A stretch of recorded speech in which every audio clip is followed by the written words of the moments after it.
And Megan Fox here at PJ Media is explaining. What's tip 4? Well, don't trust women. I think you just touched on that with your Dancing with the Stars. You can still love me. I do. I love you all the time. But our First Amendment rights are huge. They are very important to me. They should be important to everyone. Don't be a public official if you don't want to be filmed, ma'am. Megan Fox. Yes. That's right. Get out of here.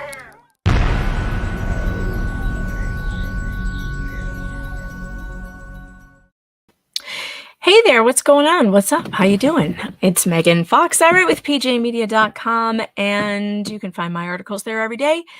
I hope you had a great weekend. I did. It was beautiful in New York. Absolutely gorgeous. The weather here is just like, how is this November? It was 70, maybe 75 yesterday. Unbelievable. Today it's like in the 60s. It's sunny. It's beautiful. I hope it's lovely where you are too. Glad to hear you guys got the YouTube notification today. That doesn't happen very often. I just realized I forgot to post this on Locals. How dare I? But it's a good time for me to remind you that I'm on Locals at meganfox.locals.com. And I normally post when I'm live. I'm going to go fix that right now. Going to go do it. That's where you will get all the notifications if YouTube is being bad to you. Let's see. I'm live now. Get in here. All right. So today I wasn't actually planning on going live, which is why this is kind of rushed. And I was like, you know what? I think I'm going to do it because I have been doing some research. And as I was doing it, I'm like, why aren't I doing this with the crew? Why aren't we doing it together? And I'm wearing a very appropriate shirt today. It says Momster on it because the topic today is Munchausen Syndrome by proxy. And the fact that this is a mental illness that has been used as a weapon against mothers to turn them into monsters, to take their children away from them by the state. It is very reminiscent to me of the old claims of hysteria that were used against women to do any kind, to lock them up, put them in an institution. There is this thing that our society tends to want to do to women, which is to not believe them when they have issues of. And now I've written the book about not believing all women, so I'm not suggesting we should believe all women. But there is like a reluctance to believe women about all kinds of things, including what is going on with their children, and medically anyway. And in the medical community, there are people who are child abuse doctors. I know we've talked about these child abuse doctors before, and I really want to get into it about these child abuse doctors. So Chap Murphy, that cracks me up. He says, "What's up, Nick Ricada's little sister?" He's younger than me. I'm his big sister. Can you believe that? But he is. He's younger than me by quite a few years.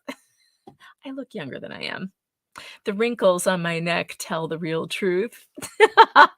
All right. So, if you didn't catch Nick Ricada's show last week, I was on with him Thursday night or Friday night. I don't remember which night. But go check it out because I talk in detail about the Cynthia Abcug case. But what I want to do today is actually talk about two child abuse doctors, one of whom was involved in the Abcug case very early on, but he got kicked out very early on because his diagnosis of her with having Munchausen syndrome by proxy was found to be a total fraud. And his name is Dr. John Esper Wright. And John Esper Wright works for Broward County, Florida as a child abuse pediatrician. And it is his job to basically diagnose women that the state wants to take their kids away from with Munchausen syndrome by proxy. And he does that over and over and over again. And he did it to Cynthia without ever meeting her even one time, or meeting with her child, by the way. The only way that he came to his conclusion that she had this mental illness was by looking at the records that the county gave him, specifically to find that diagnosis. Now, Kathy just brought up Dr. Phil. Interesting that you brought up Dr. Phil, Kathy, because today we're talking about one of Dr. Phil's favorite doctors. So we've got two doctors who are at fault here for whose job it is to use Munchausen syndrome by proxy, which they now call factitious disorder imposed on another, because they know how damn controversial Munchausen syndrome by proxy is. And in fact, let's go over to the National Center. what is it? What's it called? Let's share this. The National Library of Medicine, the National Center for Biotechnology Information, printed this in 2006. After nearly 30 years of clinical and legal experience, the definition of Munchausen syndrome by proxy remains controversial. As a result, mothers who present the problems of their children in ways perceived as unusual or problematic have become entangled in legal battles that should have been resolved clinically. Relabeling the disorder as pediatric condition falsification misdirects they keep trying to rename this thing, you guys. This first it was Munchausen. Then they went to factitious disorder imposed on another, which is what they're still calling it, or they just call it medical child abuse. And here you can see that they were arguing to call it pediatric condition falsification. I mean, why can't they just admit that it doesn't exist? Why can't they admit that sometimes doctors make mistakes? I mean, if there are people committing child abuse against a child using medical means, aren't they just a child abuser? Why are we not just calling it child abuse? Like, creating this mental illness that is a disorder you impose on someone else when there is so little evidence that this thing even exists just sickens me. But let's continue reading this. Relabeling the disorder as pediatric condition falsification misdirects the focus onto mistakes and misunderstandings while avoiding the more crucial issue of intentions. Experts have inflamed the fears of harm by confusing warning signs with diagnostic signs and by citing retrospective studies instead of the more optimistic outcome studies. Accused mothers need the support of multidisciplinary teams, but are often forced into contentious struggles with legal professionals and child protection services. Now, let me ask you something. If Cynthia Abcug was exaggerating her son's medical condition for whatever reason, because she didn't understand it, because it was complicated, because the doctors were confused, whatever it was, why on earth didn't the social workers and get together with the doctors and work as a team to explain it to her properly and make sure that he was doing okay? Why did they have to take him away from her in the first place? They admitted on the petition that he was safe at home with mom and that so was her daughter. They took him anyway, claiming that the only way that they can rule out that he's being abused is to keep her separated from him. I just think it's insane. If the doctors and parents are having disagreements about medical treatment, which Cindy was not having any disagreements with her doctors at all. She was doing everything they told her to do. So if the county thinks that the doctors are wrong, like, why weren't they working with the doctors? Why didn't the county do what the National Center said and create a multidisciplinary team? So now you have the doctors sitting in the same room with the social workers, sitting in the same room with mom, so that everybody's on the same page. Why didn't they do that? Instead, they just took her kid. All right. Shawn MacMillan is an incredible attorney. He works in California. He is one of my biggest heroes. I look up to this man. I want to be this man. If I had another life to live, I would become the female version of Shawn MacMillan. Shawn sues the state of California over and over again and wins millions of dollars doing it when they take kids from parents illegally. And one of the things, I've told you this multiple times, and today we're actually going to watch one, that I watch Shawn MacMillan's depositions like I watch soap operas. And today we're going to watch one of Charles Sophy. Now, who is Charles Sophy? Charles Sophy happens to be one of Dr. Phil's favorite psychiatrists. He's not just a psychiatrist, though. He is a doctor of osteopathy, and he is also the director of the state's, hold on. He's the director of the state of California. Is it? Yeah, state of California's, he's the medical director for Los Angeles County DCFS. We're going to watch this deposition in a minute. But look what else he does. He's on Dr. Phil constantly. Constantly. Look at him. He's everywhere. He's the guy Dr. Phil goes to as an expert, okay? That's him. Now, Shawn MacMillan does these depositions. So this was a case. In fact, before I share this, I should probably give you the rundown of what the case was about. That would probably make sense, wouldn't it? Hold on. How's the Rumble chat doing, by the way? Don't forget to hit that plus sign. Is the chat not working, or is just no one talking in Rumble? That's unusual because the Rumble chat's usually hopping. But I don't see you guys moving around in there very much. What are you guys, all sleepy? It's pretty late in the afternoon. Did daylight savings time mess with you? I'm putting the Rumble link in the chat so that you guys can head over there if you want to. All right.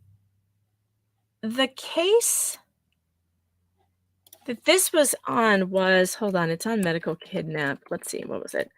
What was her name? I was just reading it on my phone. Hold on, let me pull it up. Ah! No! Don't. Why did you do that? Oh, Duval, the Duval case. That's right. Duval, medical kidnap. Now, Shawn MacMillan took on this case of Raffaelina Duval, and he won, and she won millions. All right, here we go. Let's read a little recap. Hey, guys, share the link to the stream if you can, because I didn't give very much notice. I'm not very good about that. Sorry. Los Angeles County sued for millions in medical kidnap case. This is Shawn MacMillan. He's such a hero, you guys. Such a hero. Street Fighter nominee. He actually won the award. California jury awards $3.1 million in damages to mother whose baby was seized without a warrant, accused of Munchausen Syndrome by Proxy.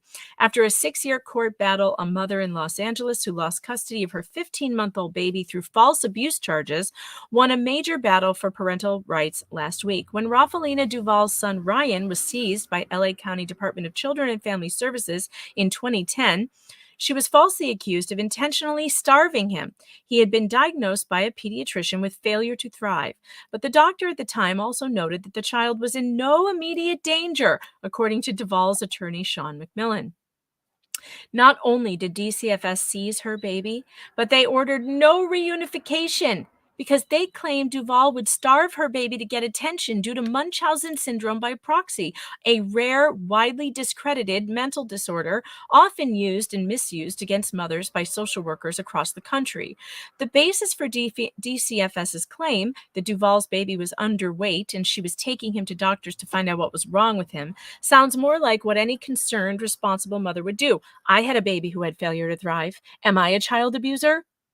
I mean, and she's now 17 and perfectly fine. So you can't see the stream on Rumble? Is it not working? Are you kidding? Hold on. Wait, let me check. Guys, those of you in Rumble, are you seeing the stream or just hearing it? No, it's there. It's working. So if you can't see it on Rumble, it's probably on your end. But anyway, I had a baby who had failure to thrive. And, it's terrifying when you think, oh my God. And failure to thrive, by the way, happens for many, many reasons and is very hard to figure out. Some children, especially, you have to rule out every allergy that exists that is known to mankind.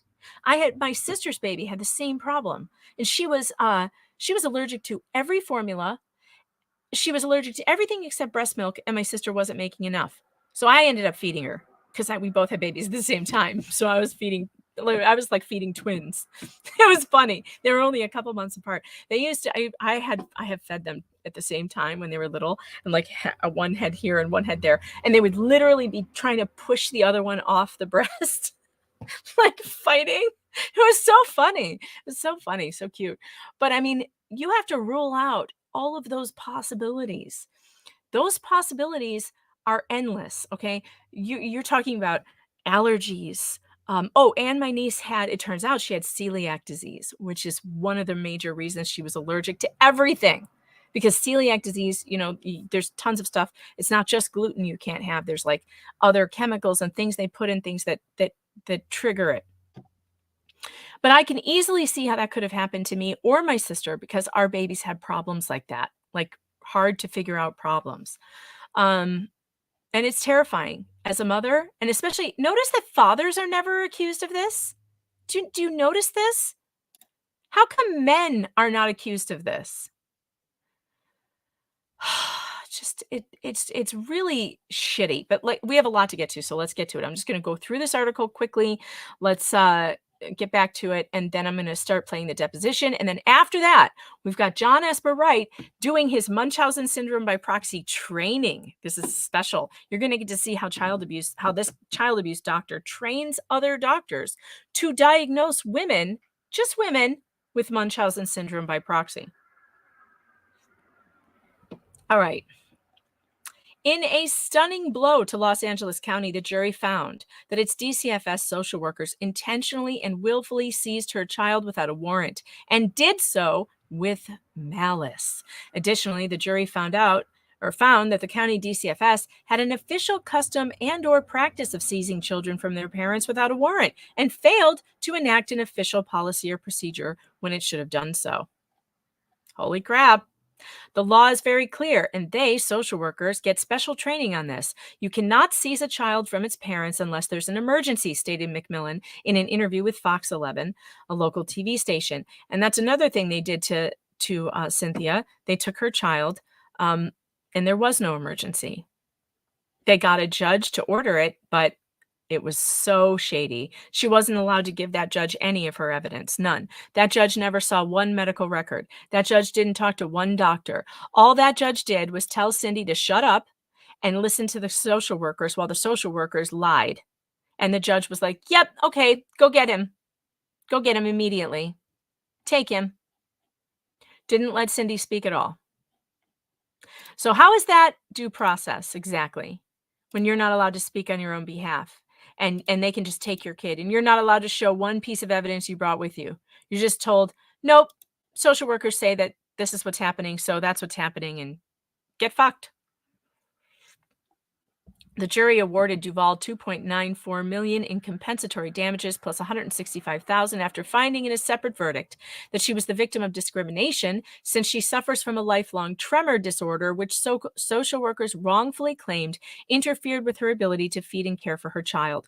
The money, this is my favorite part, the money awarded for punitive damages will come directly from the social workers. Woo! Money is not everything, and no money can satisfy how I feel, Duval told Fox 11's reporter as she choked back tears. The win is bittersweet since she is still pursuing custody of her son. That's right. She won this epic lawsuit, and she didn't get her kid back. That's how fucking awful this system is. You can prove that they fraudulently accused you of Munchausen syndrome, and they can still keep your kid. How bad is that? I actually don't know what happened in her case. I haven't looked it up. I don't know exactly if she, if she ever got him back. But let's watch. That's enough of that. So you get the idea. She was falsely accused. It was proven in court. And I've got the deposition of the doctor that declared her Munchausen syndrome by proxy. Here's Shawn MacMillan, the greatest lawyer in the world, deposing this son of a bitch right here. This guy who takes children from their parents and he goes on Dr. Phil. I'm going to go over to, it starts at like 7:30 when it gets good. What are the specific identifying symptoms that you look for that could lead to the diagnosis of Munchausen syndrome by proxy? Well, I start with the actual findings or lack thereof of organic reasons for an illness in a child, usually. It's usually a child that I've dealt with, at least. And documenting that, investigating that, looking at the record, that kind of thing. And then physical and emotional, psychological evaluations to determine basic strengths and needs of the case and see if there are real organic reasons for this, if there isn't, and then just go through it and meet with the team of the doctors and the nurses and parents and family members to be able to come up with a picture to begin to then go forward. It's a little vague for me. Let me try this. You 'Cause maybe think? I didn't It's a ask little the vague. proper foundational question. Why don't we start with what is Munchausen syndrome by proxy? It is a form of a factitious disorder, usually parent to child, from what I've experienced in my practice, that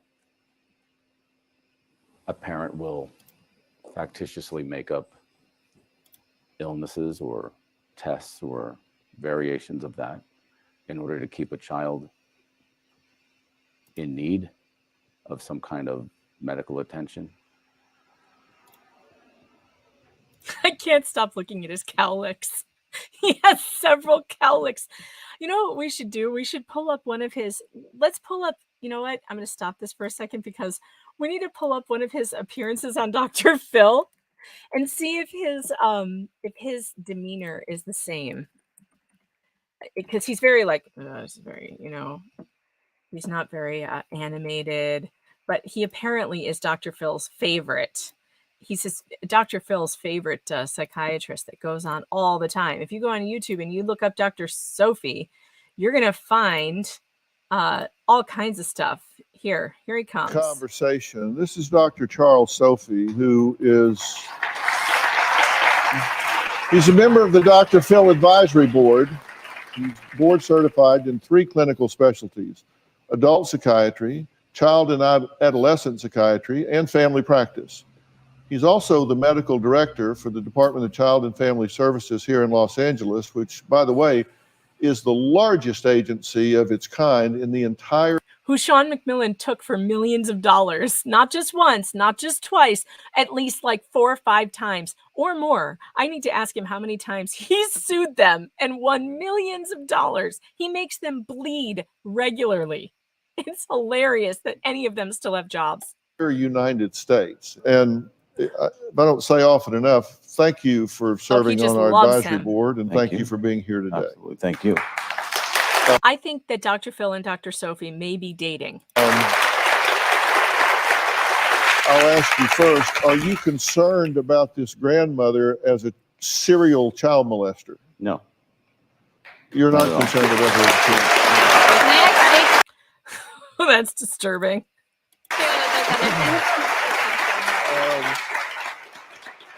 And let me ask you, are you concerned about the potential fitness of this mother taking care of this child? Absolutely. Yes.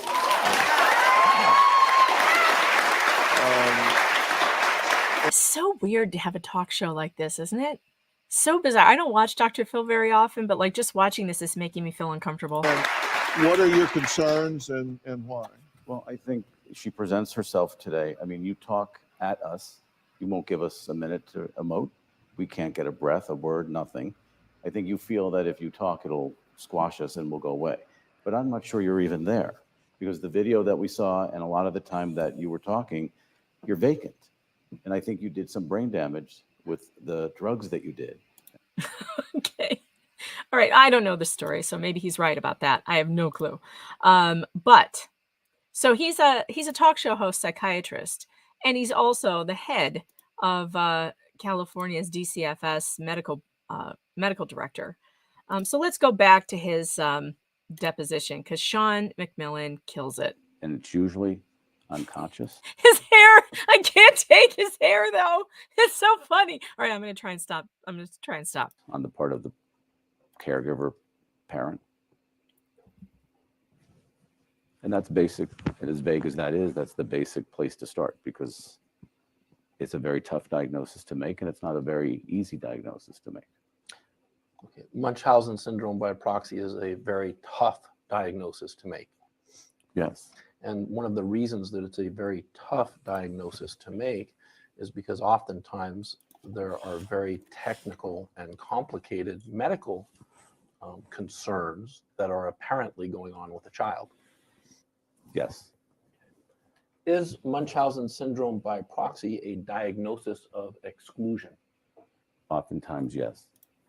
Well, is there any empirical test you can do to determine whether or not a person is suffering from Munchausen syndrome by proxy? Not a real black and white clinical test. The answer to that is no. Is there a test? No. You can even see it in his face. Watch his face again. This is how to see someone is lying to you. Watch his face. Is Munchausen syndrome by proxy a diagnosis of exclusion? Oftentimes, yes. No, 100% yes. Well, is there any Now watch his face. empirical test you can do to determine whether or not a person is suffering from Munchausen syndrome by proxy? Look at the smug lip. Look at the upturned mouth. I've watched enough body language experts. That's what do they call that? The deception. But they're happy about it. Look at him. Look at that face. Not a real black and white clinical test. It's more of by things not being present. Well, in fact, It's more of the things that aren't there. What? What kind of science is this? What kind of science is this? How would you like this guy to be in charge of your of deciding whether or not you're a good parent? I mean, holy shit, you guys. Holy shit. Yeah, his head was already shaking. Like he already signaled no. Oh, somebody on Rumble had a really good point I wanted to get to before we Ari Berry said, I discovered that if I want a new doctor or ER doctor to believe what I'm telling them, my husband has to come with me. Yeah, I know. I get very nervous when I have to take my children to the ER if I have to go by myself.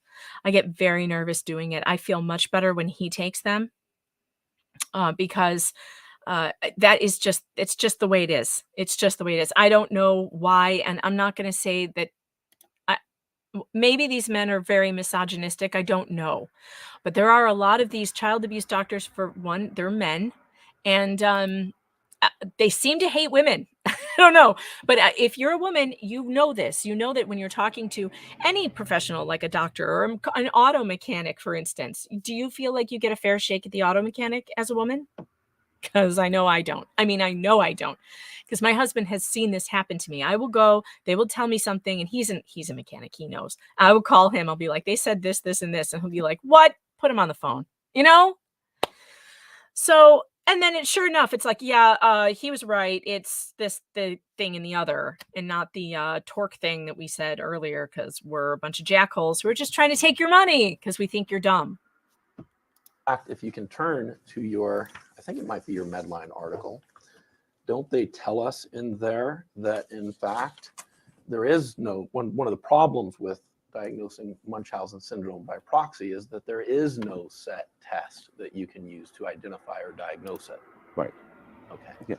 And that, in fact, it is what is known as a diagnosis of exclusion. Correct.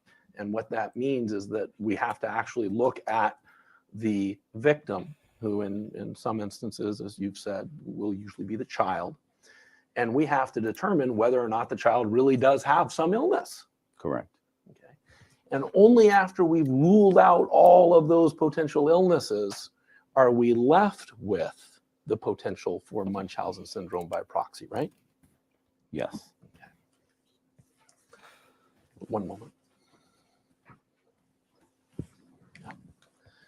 Now, going back a little bit to what you were saying earlier, the steps that you take to identify somebody who potentially suffers from Munchausen syndrome by proxy, one of the things you identified is that you would review the record. Yes? Yes. What records are we talking about? Any and all medical records that are available. Any school records. Historical medical records. Any mental health records on any family member.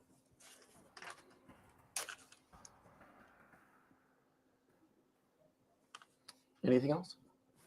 Basically anything that's available. Well, let me ask you this. These two articles that you relied on, the Cleveland Clinic and the Medline Plus articles regarding Munchausen syndrome by proxy, are those reliable resources? To me, yes. Okay.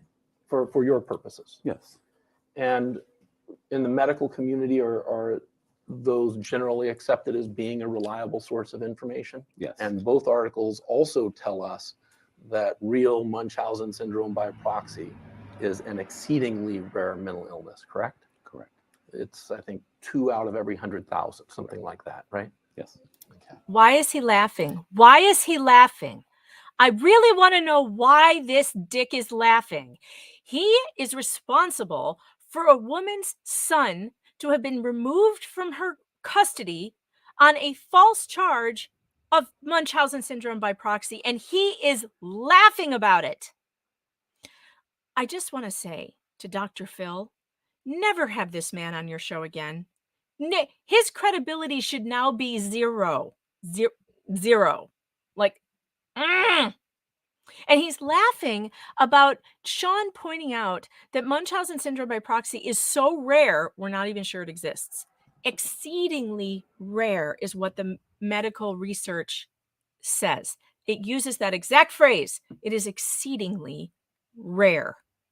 And yet, I happen to know personally, 1, 2, 3, 4, at least 7 or 8 women who have been diagnosed by some of these quacks with Munchausen. Is that possible? How would I know that many if it's so exceedingly rare that it's 2 out of, did he say 200,000 or 100,000? Anyway, so rare. And yet, don't you tell us in your declaration that you have treated many patients, many families affected by Munchausen syndrome by proxy?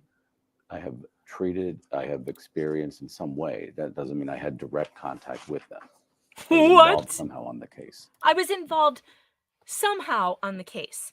I did not have direct contact with them. But he says in the article that I have treated. What does treated mean to you? Well, let me read this to you. Perhaps you can explain it because it seems a lot more specific than just involvement. It says on page 2, line 23, I have treated many families affected by Munchausen syndrome by proxy, which is also called factitious disorder imposed on another. First, I'll show this to you, and we'll mark it as exhibit number 6 to your deposition. Did I read that correctly? You did. It doesn't say in there that you were involved in some way. But that's what treatment means to me. Okay. Oh, that's what treatment So to means. you, treatment means, or could mean, even ancillary involvement, right? Correct. Okay. That's not You're what not treatment means necessarily to me. meeting with the patient, looking at the patient, talking with the patient. You may just be involved somewhere over on the sidelines. Correct. Okay, and that's treatment in your view. Correct.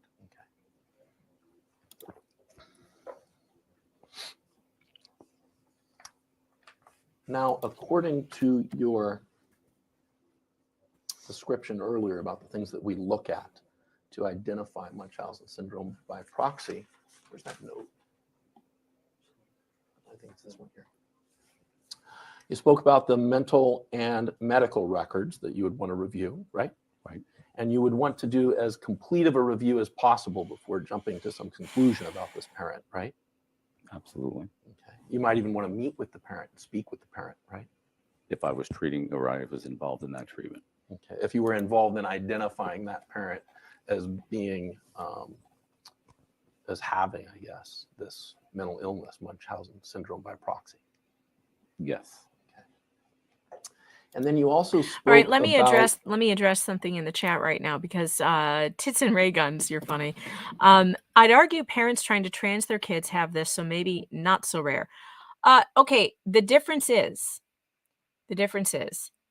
this so-called mental illness, which I'm not even sure exists, is simply if a person is doing this, it's just abuse. Okay, it's child abuse. It doesn't have to be a mental illness in order to be abuse, okay? It doesn't need to be, you don't have to have a mental illness in order to be accused of child abuse. The idea that they're using this as a reason to take a child away from a parent is very weird. It's very insidious, and I think that there's a deeper reason that maybe I haven't seen. The parents who are transing their kids right now have a couple of excuses on their side. One, the culture is overtaken by a mental illness. the doctors and the medical establishment have been overtaken by the same cult and mental illness. And the parents are being told by the doctors that if you don't do this, your child is going to commit suicide. So I think the vast majority of the parents that are going along with it are reluctant, but they're going along with it because the medical experts are telling them this is what they need to do. However, yeah, Laura, Munchausen syndrome is when someone not necessarily repeatedly seeks medical treatment. Yeah, right. Falsifies symptoms in order to get repeated medical treatment for a child or an elderly person or someone else, or they make a child sick. It is not testable. Okay, there's no diagnosis for it. Same as like no diagnosis for being trans, right? It's all self-ID. There's no way to tell if a person actually has this thing, and the only way to do it, as Shawn was getting at, was by eliminating everything else. And that means you would start with the child. You'd have to eliminate that this child has any problems whatsoever, which I don't think was done in the Abcug case. But yeah. Just reading your comments. Chris says that is part of the reason why we've been calling this Transhausen by proxy instead of Munchausen, to differentiate. It also includes all adults who seek social validation. But I truly think that this is the social contagion. I don't think that labeling something as a mental illness and then using it as a weapon against parents to remove children is a good idea. I think that if it's child abuse, we should be able to easily say this thing is child abuse. It doesn't need a mental disorder to go with it in order to be prosecuted. But the idea that there is this mental illness thing, they just fling it around at everybody like, oh, well, she's a Munchausen mom. She's a Munchausen mom. Without looking at, gee, does this kid have underlying issues that mom could have been confused about? Did she have conflicting diagnoses from different doctors that could have confused her? Is she overly concerned because she spent most of her time with her child in a hospital instead of on a playground?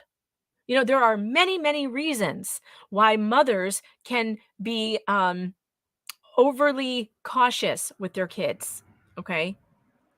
And that's not a crime. The way they treat these parents who are not living up to the standard they think they should be, I think is criminal. If you really believe that a mother is making stuff up for her own attention or benefit, why don't they get them help? Is there help for such a thing? Is there counseling? Is there a way to put them to not drag a child away from his home and cause brain damage, which you're going to hear Shawn talk about in a few minutes? He's going to get this doctor to admit that what they do when they take children away from parents, even if there's abuse in the home, is create brain damage in the kids. I mean, is that really a reason to take a child? Because the mother in this case, the one that he put in this mess, her child had failure to thrive. And when they took the child from his mother and placed him in foster care or wherever they put him, the child did not get better because he had a serious issue. And now, on top of it, he has lost his bond with his mother. And so he has emotional distress on top of it. So the state harmed the child more than mom ever did. Meeting with the team of doctors, right? If they're available. What do you mean by that, meeting with the team of doctors? Usually, by the time I've ever been consulted, involved, treated, whatever, there's been a long line of involvement in the medical community. So talking to those people who are either currently there or have maybe been there in the past. Okay. So we would, if we're looking at potentially identifying a parent as being, as having this mental illness that we're calling Munchausen syndrome by proxy, we actually want to go out and speak with the doctors that this person's dealt with, right? If I was asked to evaluate that parent. Well, let me ask you this. And this is irrespective of whether you yourself are asked. Isn't it true that anybody who is going to tag a parent with that moniker, MSP, Munchausen Syndrome by Proxy, before they do that, they need to go out and talk to the doctors. If they're qualified to do that. What qualifications does it take legally to be entitled to tag someone with that MSP moniker? Legally, I do not know. Okay, you've been a dealer What? for how many years? Hold on. Hold the phone. Dr. Charles Sophie, who is the reason why this mom was given the label of Munchausen syndrome by proxy, does not know the legal hurdles to declaring that on someone. How is that possible? He's the medical director for the Los Angeles County DCFS Center. He diagnosed these women, or a woman with Munchausen syndrome by proxy, but he does not know what are the qualifications for that. He doesn't know the legal, his legal responsibility in doing that. Wow. Too many? Since 82. 82. And as part of maintaining your license for so long, you certainly had to attend regular continuing education classes, correct? Correct. But you're also the medical director of the County of Los Angeles Department of Children and Family Services, right? Correct. Proportion, percentage, how much of your income is generated off private work versus your county employment? I'm not sure. I mean, I can give you percentage. Yeah, that's all I'm looking for. 20%? Is private? Yeah. But that's approximate. I really don't know. So 70%. Now you said is from that the state. you also testify as an expert in relation to 80%. your county employment. I'm bad at math. Yes. How frequently does that happen?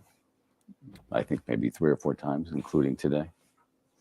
So 3 to 4 times total. Yes. And that's since whatever it was. 2003. Yeah. Were those all in relation to juvenile dependency cases? No, some of them were with the KDA stuff. KDA, what's that? George. A class action lawsuit. That's the Oh. county stuff. You know that stuff. Right. That was the foster care. Yeah. Yeah. And mental health service delivery. That was one of them, or how many was that? Maybe 1 or 2. And maybe the others were cases, not of Munchausen's, but of cases. Have you ever testified in a Munchausen's case? No. So potentially any pediatric case that you see could be a Munchausen case. Munchausen by proxy. Could be. So every single case that you look at, because Munchausen syndrome by proxy, it's a very serious mental illness, right? It can be. It doesn't have to be. But it can lead to the death of a child, right? It can, yeah. Okay. But not often. That happens though, right? Not often. All right, the chat wants me to show you this. You guys think he looks like Droopy Dog?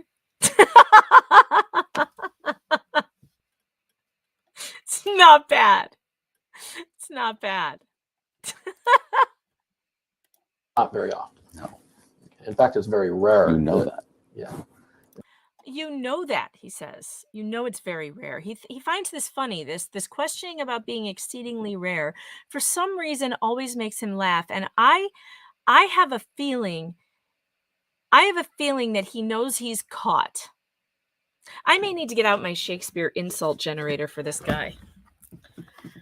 How would we describe him? Let's see. How about an apish, naughty-pated abomination? That's not bad. That's not bad. Or let's see. A finical nook-shotten arch-villain. He does look like an arch-villain. In fact, it's very rare, exceedingly rare. That's why it's so difficult to diagnose. It is exceedingly rare for a child to actually die as a result of a parent suffering from Munchausen syndrome by proxy, right? I don't know for sure, but I would imagine, yes. What does the generally accepted and respected medical literature tell us? It's rare. Exceedingly rare. Rare. Exceedingly rare.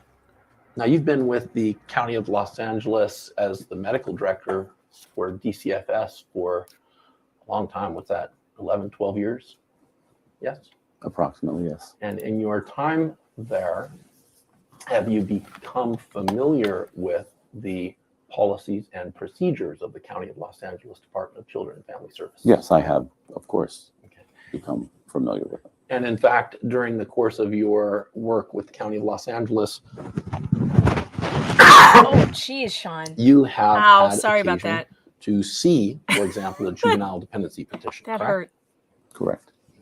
And you understand that the juvenile dependency petitions, those are also signed under penalty of perjury, and that the phrase, "I declare that the foregoing and all attachments hereto are true and correct under the laws of the state of California," correct? Correct. Okay. Do you have any understanding what that means? When somebody signs something under penalty of perjury? Oh, for the chat, he is not a rented expert, by the way. He is literally the medical director for the Los Angeles County DCFS. He's the guy in charge of taking kids away. This is the guy. This is the kidnapper. This is him right here, who falsely accuses women of Munchausen syndrome by proxy, and then their kids are taken away by his social workers. That's this guy right here. And Shawn MacMillan, and I can say that because he literally did kidnap this kid. He's a kidnapper. They kidnapped him with no due process, no warrant, and a false accusation of Munchausen by proxy. And it was him that did it. And the state had to pay $3.2 million because he did that. And can you believe that Dr. Phil still has this quack on his show? I mean, holy shit, Dr. Phil. I like whoever said he looks like Anthony Fauci's younger, less successful brother. That's a good one, Chris. Just as a reminder, I am still accepting rants for pants. Rants for pants, hashtag rants for pants, rants for auto parts, rants for stoves, all of it. Rants for my savings account, which has been completely depleted after the stove incident. So super chats, rants, whatever you want. Support the show. Buy some merch. It helps. Let's see. Getting back to the deposition. That they need to be telling the truth. Okay. Have you ever developed in your time with County of Los Angeles the understanding that when you make an unqualified statement, you say, for example, the car was black, that if that's not true, and you don't personally know it, you didn't personally see it, that's the same as making a statement that's false under the law. You ever learn that? I did, but I was giving an opinion. Let's talk about exhibit number 4. The detention report. Detention report. Now that's signed under penalty of perjury, right? I think so. Turn to the last page. I of the think detention so. report. Shouldn't you know? You see a signature there? You're not quite there. Back one more page. Right here. Yeah, you see signatures there, right? Yep. And directly above the signatures towards the top inch or two of the page, what does that say? I declare under penalty of... I love it when lawyers do this, by the way. You see signatures there, right? That's your signature there, right? Why don't you read to me what that says there? I love it when lawyers do this. perjury, that the foregoing is true and accurate. Yeah, it doesn't say anything. There's no qualification there, right? It doesn't say to the best of my knowledge or based on information and belief, I believe it's true and accurate. It doesn't say that, does it? No, it does not. Okay, so there's no qualifying language, right? Right. And you understand the difference between a qualified declaration and an unqualified declaration because you yourself made a qualified declaration, correct? Correct. And if you need to, you can look at exhibit number 6, the last page, page 5. Medical director. No wonder he knows nothing. Says there, I'll just read it for us. You can tell me if I'm right or wrong. As I declare under penalty of perjury under the laws of the state of California that the foregoing is true and correct. Now, this is the neat part. To the best of my knowledge. Did I read that right? Yes. Okay. And the reason that you put in that little snippet, to the best of my knowledge, is because you have no personal knowledge of the material that's set out in your declaration. In fact, what you're doing is you're rendering an opinion about facts that you learned from someone else, right? Correct. Iron dog. And that's why you put this qualifying language here, so that you were not making an unqualified statement. Right. Okay. Let's go back to your declaration for a moment. I think we marked it as exhibit number 6. Yes. You say, right in the beginning, paragraph 1, last sentence, as to those matters stated on information and belief, I am informed and believe them to be true. Okay. Oh man, is that What double were you trying to speak? tell us when you wrote that? Is that double That speak? one sentence. That's a qualification, right? Upon information and belief, I might not be right. And those declarations, Just based on that the information that I have. relied on in forming your opinions. Not the information that Was I there just any didn't similar go get. qualifying language where I'm going to, or you would understand that those are qualified as opposed to unqualified statements under penalty of perjury? I have no opinion. Okay. Now, correct me if I'm wrong, but you went and you reviewed the attachments, one of which was the detention report on Exhibit 4, right? Right. And because that was signed under penalty of perjury, of course, you believed what was stated in that detention report, right? Correct. And based on what was stated in that detention report as fact, you formed your opinions in your declaration, right? Correct. Did you do anything at all, anything, to verify that the statements in the detention Nope. report were in fact true? Nope. Well, that's all I'm asking for. I'm not asking to guess what Holy somebody shit. else's opinion is. I Holy wanna know what shit. his- You guys, this is how this works. This is how they take your kid away from you. They literally, am I blowing your eardrums out with this microphone? I feel like it's too high. They literally take the social worker's report as gospel truth. And he signs the thing and says, on information and belief, I believe that this is true. And did you do anything, is the question, anything to verify that what is in there was true? You heard him. No. This is our system. This is our system. And it's fucking awful. It's so bad. These are the people in charge of taking your kids away from you. This guy with the dippity-doo in his hair. This guy with the cowlicks he can't get to sit down properly. This is the guy who's responsible for deciding if you're a competent parent or not. And he's the one ginning up the accusations they're going to use to rip your kids away from you and take your house because you'll have to sell it to pay the legal bills. How does that make you feel? His understanding is. Of why this is a lawsuit? Is that Yeah, what the you're saying? basis for the lawsuit. So that parents are appropriately treated, children are not removed inappropriately from their home, families are not disrupted inappropriately. Yeah, that seems like a good And- goal. Yeah. By you. Lives don't get disrupted. By And the you. entire time, in fact, with the County of Los Angeles as its medical Oh, look at that director, face. am I correct that you have never heard it said that social workers are under an affirmative duty to disclose exculpatory evidence in their court reports? You've never heard that, right? I have, I'm sure at some point. Oh, You give have. training to your workers regarding the damage that can be done to a child's brain Oh, this when is a they are good one. seized from their home? Yes. Okay, tell me about that. What do you want to know? What kind of damage can be done to a child's brain when they're seized from a parent's home? Well, what did you learn when you watched the video? It's You're the one on devastating. the stand here, Okay, sir. it's devastating when a child is removed from its parent's home, and that's whether there was abuse Answer or the not. correct? question. Period. Period. Whether there was What do you abuse mean when or you say it's not. Did you devastating hear for the that? child? Did you hear Well, that? Whether there was abuse or not, the child suffers devastating consequences from being torn from their children. And this guy is treating it like a joke. What did you learn? Sir, you're the one under deposition right now. You're the one answering the questions. Answer the questions. Shawn is so nice. He's like, okay, I'll answer your question. I wouldn't. I'd be like, Dr. Sophie, you are the one under orders to be here right now. Answer my question. it's physically and emotionally devastating. From a physical perspective, it's, changes in brain growth, development. What sorts of changes? Neuronal changes, neurons, Neuronal changes. I don't know what you're going to have to educate. cells, just the growth and development of the brain can be, affected when a child is removed from a home. And is that generally Or rather, is that referenced somewhere in generally accepted medical literature? Yeah.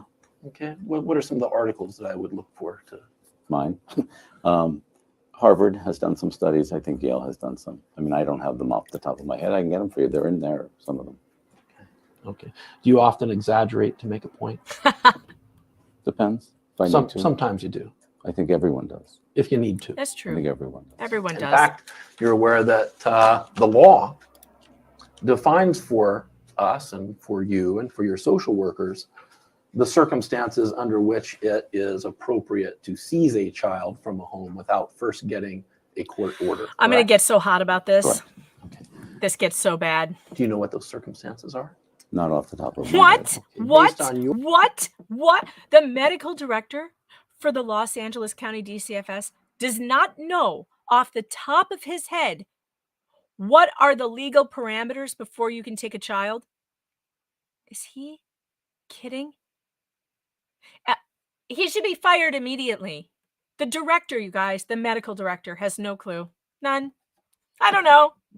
Your training and experience for the last 12 years as the medical director with the County of Los Angeles Department of Children and Family Services, is it appropriate to go out and seize a child without a court order when we're lacking sufficient information?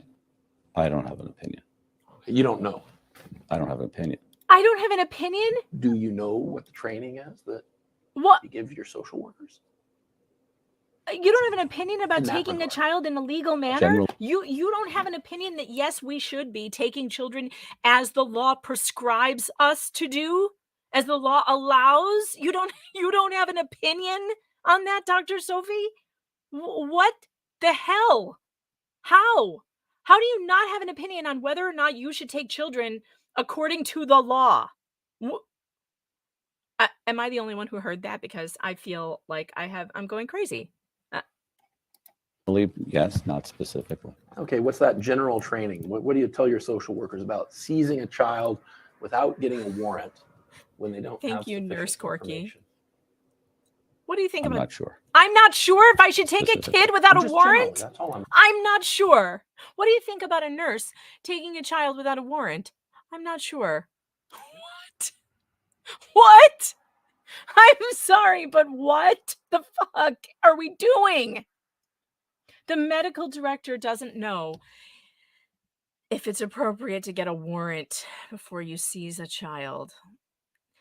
He has clearly not read the Fourth Amendment. And here's what bothers me about this. The Constitution is a very small document.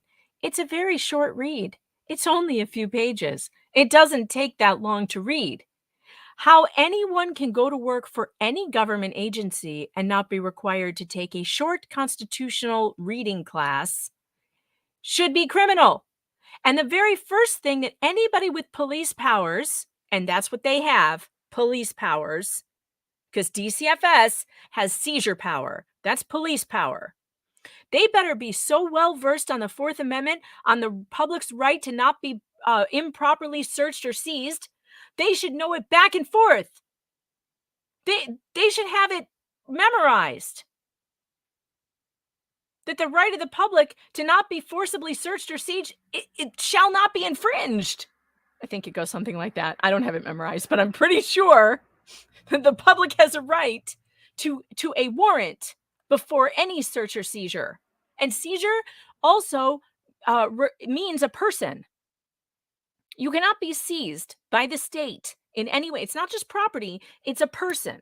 So they can't arrest you without a warrant or a probable cause, right? So there's two things. There's only one exception to this for taking a child without a warrant, and that's exigent circumstances. Hold on.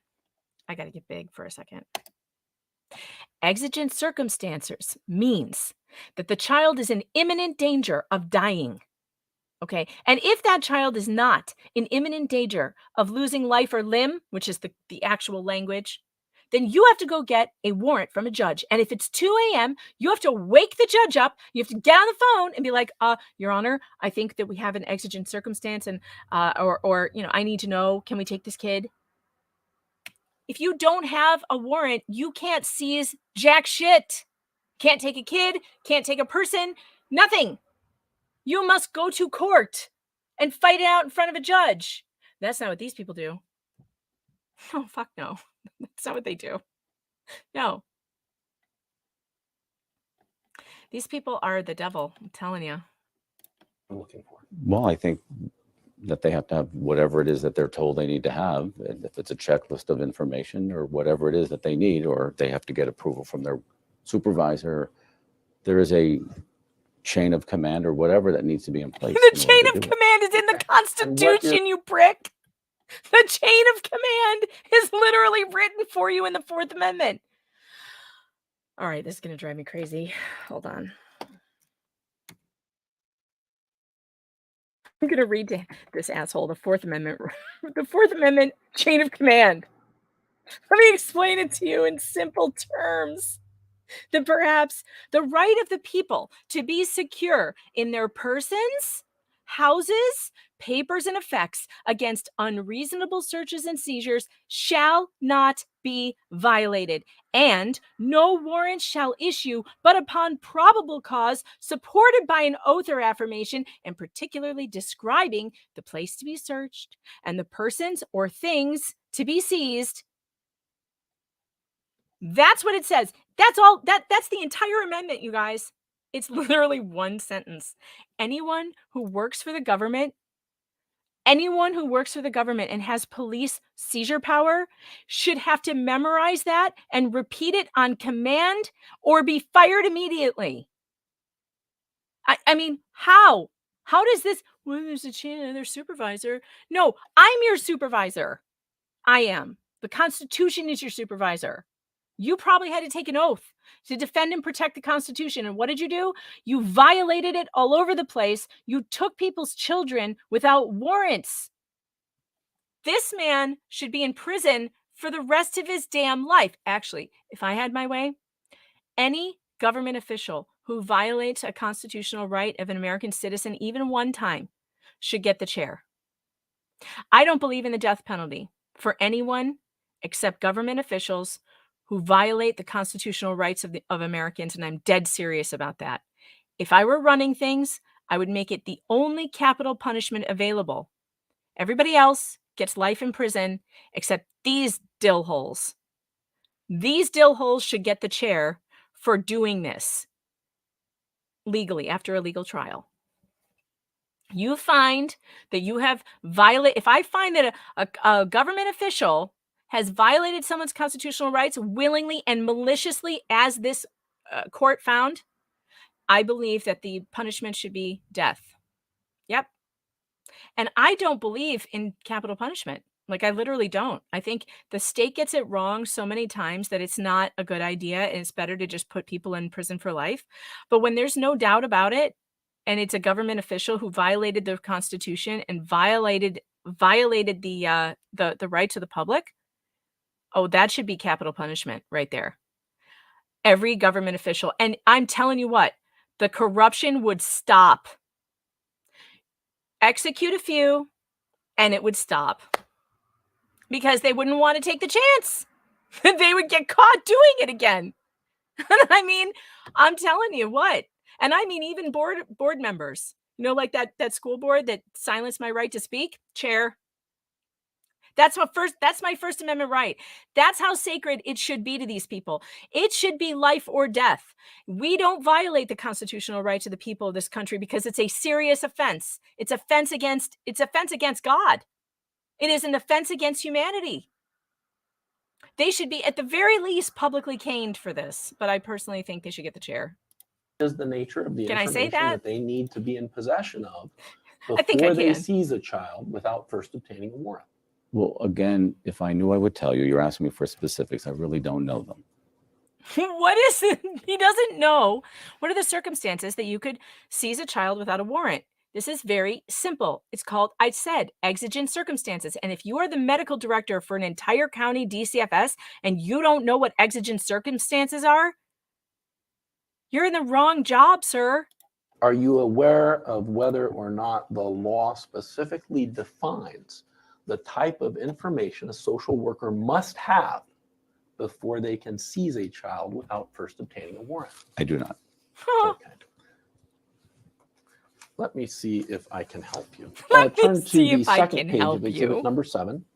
I think it would have been And it funny says if he there, a made social him worker's read the duty Fourth Amendment. includes protecting the constitutional rights of children and families. That's the title of the slide there. Did I read that right?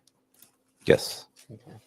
Have you ever learned or heard of that concept during your 12 years as medical director of the Los Angeles County Department of Children and Family Services? I've heard of it. I don't, not in these necessarily these words, but yes. Okay. Or do you have any understanding whether or not that concept factors in any way to the work that you do as the director, the medical director of the Los Angeles County Department of Children and Family Services? My personal opinion? Your understanding of how that may or may not factor into your job. It factors into my job to teach and train and educate or opine on ways that I can help educate my workers or the workers so that they have the ability to make these kinds of solid decisions. But how do you educate them and train them when you can't even answer the question, how can you take a child legally? He can't even answer that. So this is the guy training the social workers on how to take children, but he can't answer how to do it legally. And he doesn't know how to take a child without a warrant. He doesn't even know if he needs a warrant. But he's the guy in charge. Decisions. Okay. Have you ever offered any trainings to your workers in the last 12 years regarding this concept about their duty to protect the constitutional rights of children and families? Doubtful. No. Have you ever heard of anybody? Have you ever trained anyone on their constitutional duty to protect the rights of children and families? No. He's so unembarrassed by this. Do you notice? This is outrageous. Your entire 12 years with the agency, have you ever heard of anybody offering training on this concept that a social worker's duty includes protecting the constitutional rights of children and families? Not to my knowledge.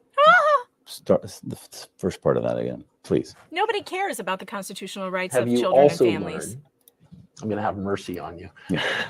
Oh, Have please, you Shawn, also learned destroy him. in your time as the director of the Los Angeles County Department of Children and Family Services, the medical director, that the government's interest in the welfare of children embraces not only protecting children from physical abuse, but also protecting the children's interest in the privacy and dignity of their homes and in the lawfully exercised authority of their parents? You're asking me, have I seen this 14th Amendment. exercised? 14th Amendment. Have you learned that I have learned it.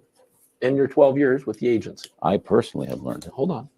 Do you have any understanding that generally speaking, globally, the work that your department does and that you do is governed by Ninth Circuit law? Yes. Oh, you do know. Oh, you know that? And yet you let them violate it all the time. If you to go a couple more pages into exhibit number 7, Wow.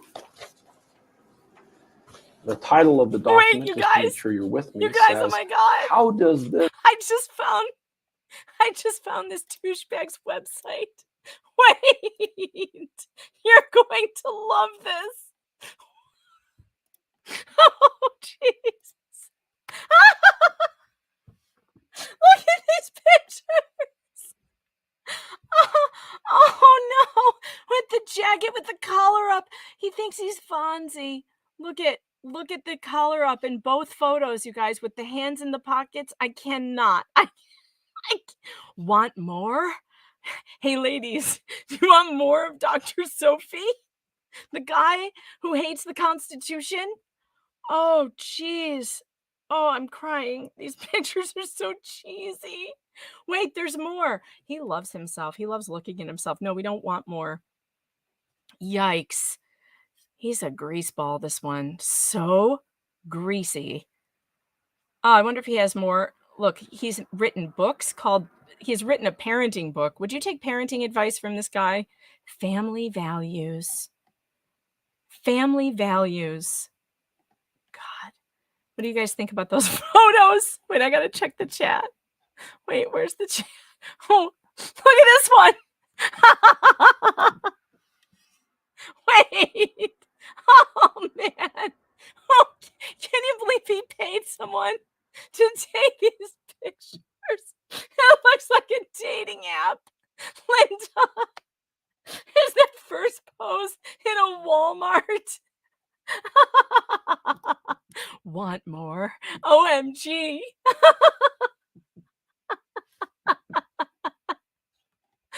Oh man, these do look like dating app photos. Oh, stop it. Ari Berry says greasy hair plus LA equals coke and hookers. Men who have who post photos of themselves like this have real problem, like ego problems. Like this is not normal. It's not normal for a man to have this many photos of himself on his website. I used to work with a guy who was a really good-looking political commentator, and he wrote books and stuff. And he would never put his picture on his website. And I was like, Doug, you really need to put your picture on your website because one, you're like attractive and like people will like looking at it. But he's like, I feel like a jerk. That's what normal men think. I had to fight with him to make him put it on his website. And he hated doing it. Oh man. All right, let's go back. Let's go back to the deposition. But it's not normal for a man to have those kind of pictures all up on himself. With the collar up kills me. Does duty impact a CSW conducting a child abuse investigation? And let me know when you're with me. First of all, did I read that right? Yes. Okay. Well, when we're talking about the constitutional rights of parents and children, one of those rights, well, maybe you don't know. Do you know whether or not one of those rights includes the right not to be seized from the child's home or parents unless there is a warrant or some other circumstance that justifies it? I don't know. You don't know. And you've never ascertained that This knowledge is maddening. in I your don't 12 know. years as the medical director of the agency?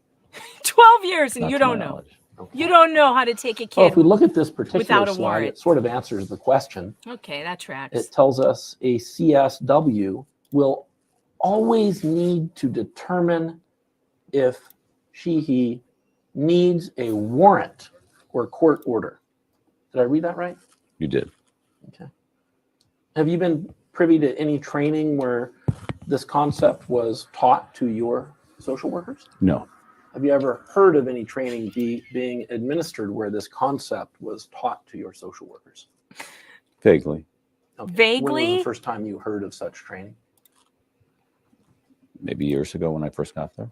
I don't do training there, so I don't know the components of the training Well, didn't you tell? other than what I'm responsible for, which is what you saw.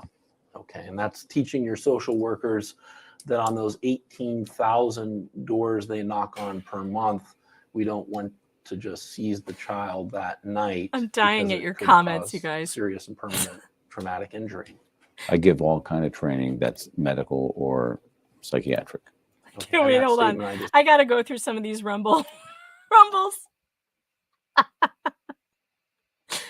How old are these pictures? Last time I saw him, he was mostly gray. I'm not sure. I think they're probably, and that's his website right now, by the way. So yeah, he's using super old pictures.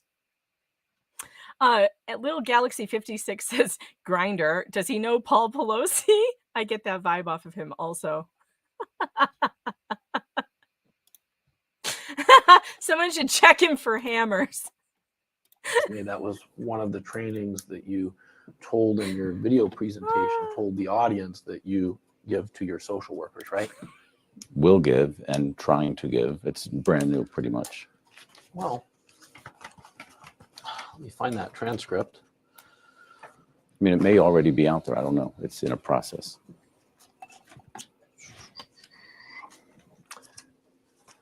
Did you film the presentation and publish it Do you know about this on presentation September that you 11th, did? 2012? I don't know. Did you film it and put it online? Clearly, you know, when lawyers ask questions like that, they already know the answer. So they're just trying to make you look like an asshole, which this guy totally stepped into. And what about this presentation? I don't know. Did you film it and put it online? The department did. Department did. So let's move Finger in the mouth. along to I love this. 2 pages into exhibit number 7. Delia says he totally has a sex It says dungeon. when a court order is required. I read that right, didn't I? Yes. And it says a CSW, and just point of clarification, when we see this acronym CSW, is it your understanding that means children's social worker? Yes. Okay. That's what you call them in the DCFS, as children's social workers? Most of the time. Call them something else sometimes. Yeah, it says a CSW must always obtain an order prior to, number 1, entering or inspecting a home, number 2, interviewing a child, number 3 is conducting a visual inspection of a child, number 4 is obtaining a medical exam of a child, or number 5, removing a child from a parent, legal guardian's custody. Did I read that right? You did. Okay. Just looking at this as a psychologist, or psychiatrist, right? Yeah. I'm sorry. Oh, he got Sorry, so upset. psychiatrist. He got so upset by that. Just, he got called a psychologist, and he was like, Looking at call this my as a mother. psychiatrist, do you have any understanding what the significance of putting prior in all caps bold would be? Why would we do that? Maybe the typewriter was broken. Would we Oh, do it don't to be draw glib. emphasis? don't be glib. Don't do that. We're talking about a child you had removed from his mother illegally and wrongfully. Don't be glib, sir. It makes you so unlikable. It makes me hate you. I think about this mother and what she must have gone through when her baby was torn away from her. Her baby, who, by the way, had failure to thrive, who she knew had failure to thrive, and she was trying to get help. And these people ripped that baby away from her, not believing that the baby was sick. She probably thought they'd kill him. And this man has the nerve to sit here during the deposition over this case that he lost, by the way. And the state had to pay $3.2 million to this mother.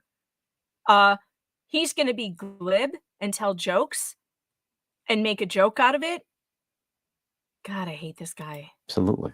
Okay. And the reason that we do something like that to draw emphasis is because it's an important concept. Yes. Oh, How now long it's does it important. take to get a You know warrant what? He in got Los caught, by the Angeles way. County? If- He got caught right there. Let's go back and watch that again. He knows that being glib like that was a big mistake, because listen to Shawn's question and listen to him answer. As a psychologist, or psychiatrist, right? Yeah. I'm sorry. Psychiatrist. you better Looking at call this my as a mother. psychiatrist, do you have any understanding what the significance of putting prior in all caps bold would be? Why would we do that? Maybe the typewriter was broken. Would we do it to draw emphasis? Absolutely. Okay. And the reason that we do something like that to draw emphasis is because it's an important concept. Yes. Yeah, he figured out that that was a mistake. And what he was talking about, what Shawn was talking about there, is that the rules say that they must go through this checklist prior to taking the child. That's why it's in all caps. Prior to removing the child, they have to have met all these qualifications. That's what his own rules say. And that is what they did not do in this case. And to be so glib about that word prior, which is the crux of this entire case. It is, did you follow the law before you did what you did? And the answer is no. And he's going to sit there and be glib. God, I hate this guy. I hate him. Ugh. How long does it take to get a warrant in Los Angeles County, if you know? I don't know. You should know.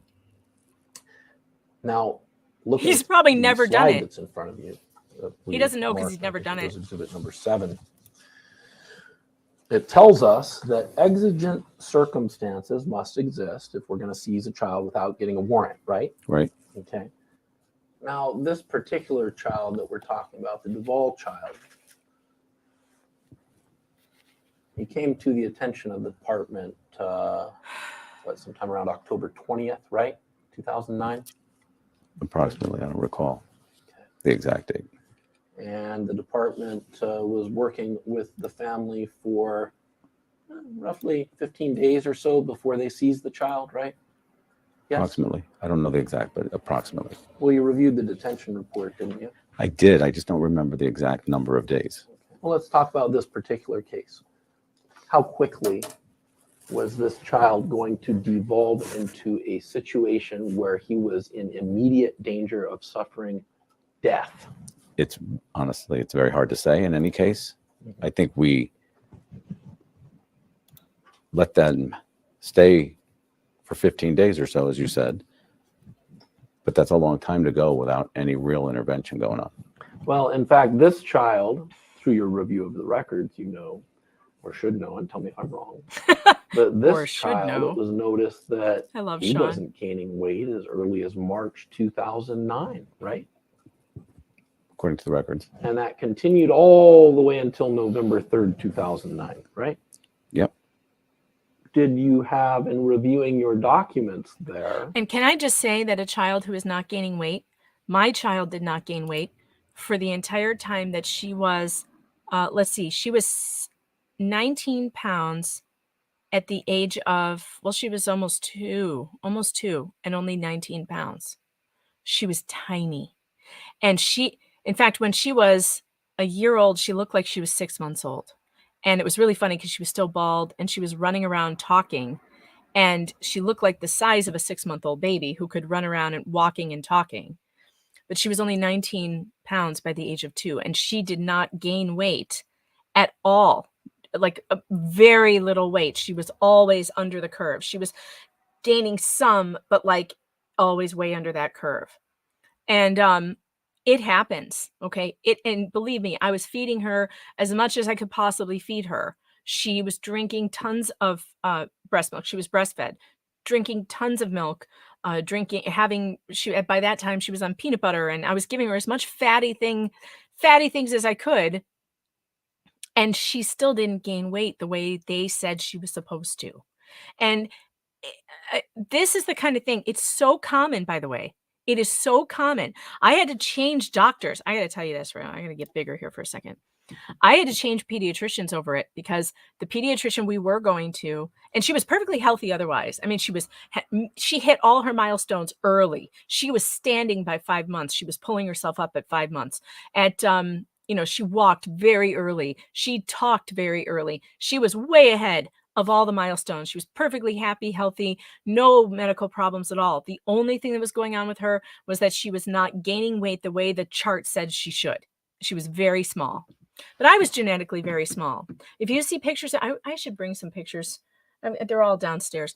But I have pictures of me as a little one, and I was skinny, like toothpick skinny.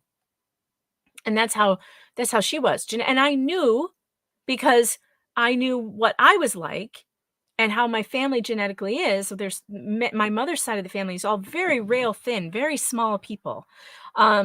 I knew that this was genetic. I knew it wasn't a medical condition. And the doctor said they wanted me to take her to a gastroenterologist and stick tubes down her throat and do all this terrible stuff to her. And I said, no, I will not. She's not having any problems because of this failure to gain weight. Like you're saying, this failure to thrive. I mean, she is gaining weight. She's just gaining it very slowly under the curve, so what? She's not on the curve or higher. I have skinny babies, I guess. Like that's just how they are. And that doctor said to me, because she had recommended it 2 times.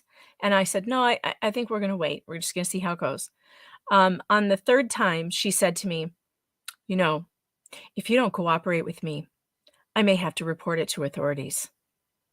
And I said, oh, okay. And I turned around, I left, and I found a new doctor. And when I told him her whole history, he took a look at her, he looked at the records, and he said, that's ridiculous. She's fine. She's fine, and you're doing a good job. And in fact, the other reason why I left that doctor, she told me to stop breastfeeding. She actually said, stop breastfeeding her and she'll gain more weight. And I asked her, I said, wait a minute. Breastfeeding is one of the things that she does really, really well. She loves it. Why would I take away extra fat and calories from her when she's not gaining the weight you want her to gain? And you want me to she wouldn't drink out of a bottle, so I couldn't get her to drink anything else. She wouldn't drink anything out of a bottle, nothing. She went straight from the breast to the cup. She wanted me to stop nursing her. I'm like, and when I told the other doctor that, the new doctor, he was like, she crazy? No, don't stop. Do not stop breastfeeding her. Breastfeed her forever.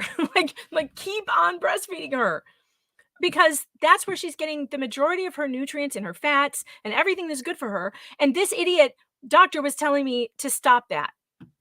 I think that doctor was a problem. Like, how can you give medical advice like that? So anyway, I mean, I almost had authorities called on me for that. Ridiculous. Good thing I found a doctor who was sane and thought that she was crazy. Yeah, Ellie, she breastfed until she was just over 2, and she would have continued, but I was done, and I was like, it's time, dear. It's really time. You just need to move to the cup, sweetheart. But she was very dependent on it, and I don't think that it's a good idea to rip away breastfeeding from a baby, especially if they have weight gain issues. Never listen to anyone who tells you that. Is there any indication from any medical care practitioner, somebody with a license, that this child was going to die within the next 3 to 6 hours if social services did not seize the child from the mother? Not from what I saw. Okay. Now, looking at this Whoa. slide No evidence the kid was going to die. here that we've marked as Exhibit 7, page 20, it tells us, Oh, yeah. Okay. Guys, exigent circumstances. CSW does not. He's going to talk about exigent circumstances now. But just for the record, those of you joining me on YouTube know that we are also on Rumble.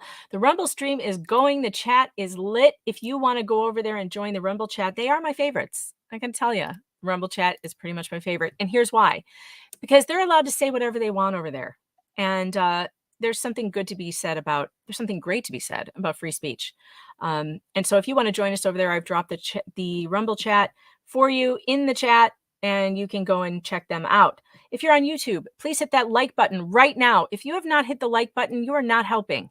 You want to be somebody who helps, right? You want to be one of the good guys. Well, then hit that like button and share the stream. And those of you on Rumble, if you have not smacked that little plus sign, you need to do that now. And Facebook, I forget about you sometimes, but you know what? You can hit that like button and share the stream as well. It won't kill you to do so. And it will help the numbers go up, not up. have time to get an order 3 to 6 hours because the emergency nature of the situation places the child at immediate risk of serious physical harm. Did I read that right? Yep, you did. Okay.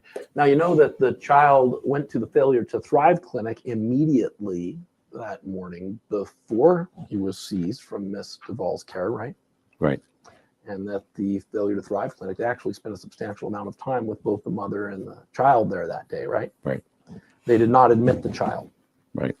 Oh, They didn't put a G-tube in the child. oh. So the kid was at the clinic that day and obviously wasn't dying. Holy shit, you guys. Right. Right. They didn't give the child an IV and pump him full of fluids and nutrients either, did they? Not to my knowledge. Okay. And they didn't put a hospital hold on the child whereby they restrained the mother's ability to take Which the one child of you is it? with her. Which one of you is it? YouTube is reporting that there are 60 likes and 59 watching. Which one of you didn't hit the like button? Or wait, no, that means more likes than watching. That's funny. Well, no, we've got 75 total. Oh, I can't see the YouTube numbers. I've got them. StreamYard combines YouTube and Facebook. That's funny. Or out of the Failure to Thrive clinic, did they? Not to my knowledge. Now, if the child, in your medical opinion, if the child was there at the hospital at that moment in time right there, and he was so bad that he was at risk of immediate physical harm, aren't those some of the things that you might do to help intervene and save the child? They might be some of the things that you would do, but not all of the things you would do. Let's just go through some of the symptoms of possible warning signs for Munchausen syndrome by proxy. one of them would be dramatic but inconsistent medical history, right? That's what's there, yes. And you agree with that, correct? Yes. Okay. Another thing we might look at is unclear symptoms that are not controllable become more severe or change once treatment has begun, right? Right. Okay, and you agree with that? Yes. Now, with a failure to thrive child in a Munchausen syndrome by proxy case, am I correct that once you remove the child from the mentally ill parent's care, you should see a rebound in the child's growth patterns? Typically, yes. Yes. Okay. So if the two workers, for example, say either in their declaration or in their reports to the court that were signed under penalty of perjury, that now that we've taken the child away from mom, he's doing great, he's growing, he's putting on weight, he's starting to develop, that's the information that you would have. Based on what I was asked to perform in my role. And what were you asked to perform in your role? Make an opinion about whether the detainment, based on the knowledge and information I was given, was appropriate.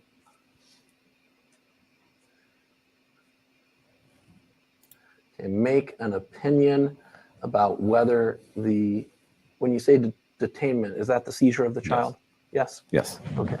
You were requested to make an opinion about whether the seizure of the child was appropriate. Oh, I love this part. Based on the information provided By the who? declarations. Okay. The declarations. Did you request any information other than the information that they provided you? No. Oh, So you didn't request, for example, Dr. Yim's medical records? nope. You did or you did not? I did not. Okay. Did you request Dr. Gill's medical records? I did not. Ah, Did you request any of the metabolic studies done on baby Ryan? No, I did not. Did you request Dr. Berkowitz's medical records? No, I did not. Okay. Why not? Why didn't you request Oh any my of that God. additional information? Because I stuck to the clear definition of my role, which was to take these two documents take the and children. render an opinion. Okay. just the documents from the social workers, by the way. So this is kind of what happened to Cynthia Abcug as well. I feel like the child abuse doctor in the case paid more attention to the caseworker's information than she did to the actual medical records. And at the trial, they didn't bring the doctors who made the diagnoses and ordered the tests that Cynthia was charged with abusing her kid with. Nobody called the doctors, including her own defense attorney, and she begged him to. In fact, one of the doctors, well, I won't go there right now. I'll wait on that one. But there's more. Was part of your role also to simply take what was stated in those documents at face value as true, and then based on... Yes, to the chat. This is the guy who goes on Dr. Phil. He is the medical, or at the time was the medical director for Los Angeles DCFS or CPS. Yes, that is who this is, Charles Sophie.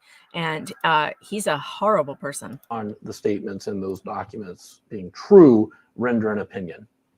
Yes. Would your opinion change if you were to learn that any of the statements in those documents were in fact false? Of course.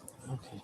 Now, would it impact your opinion? But again, he didn't ask for any other information. So he never tried to verify if the information in the reports from the social workers were false. He already admitted that. He never did any independent investigation to ensure that what they told him was true. And he says, sure, my opinion would have changed if I found out something wasn't true. But you never looked. You never tried. You didn't call any doctors who saw this kid. The only people you listened to were probably this child abuse doctor, which is himself, and the social worker who wrote the report. At all that you've rendered here in your declaration, if you... Actually, let me just ask you to assume a hypothetical.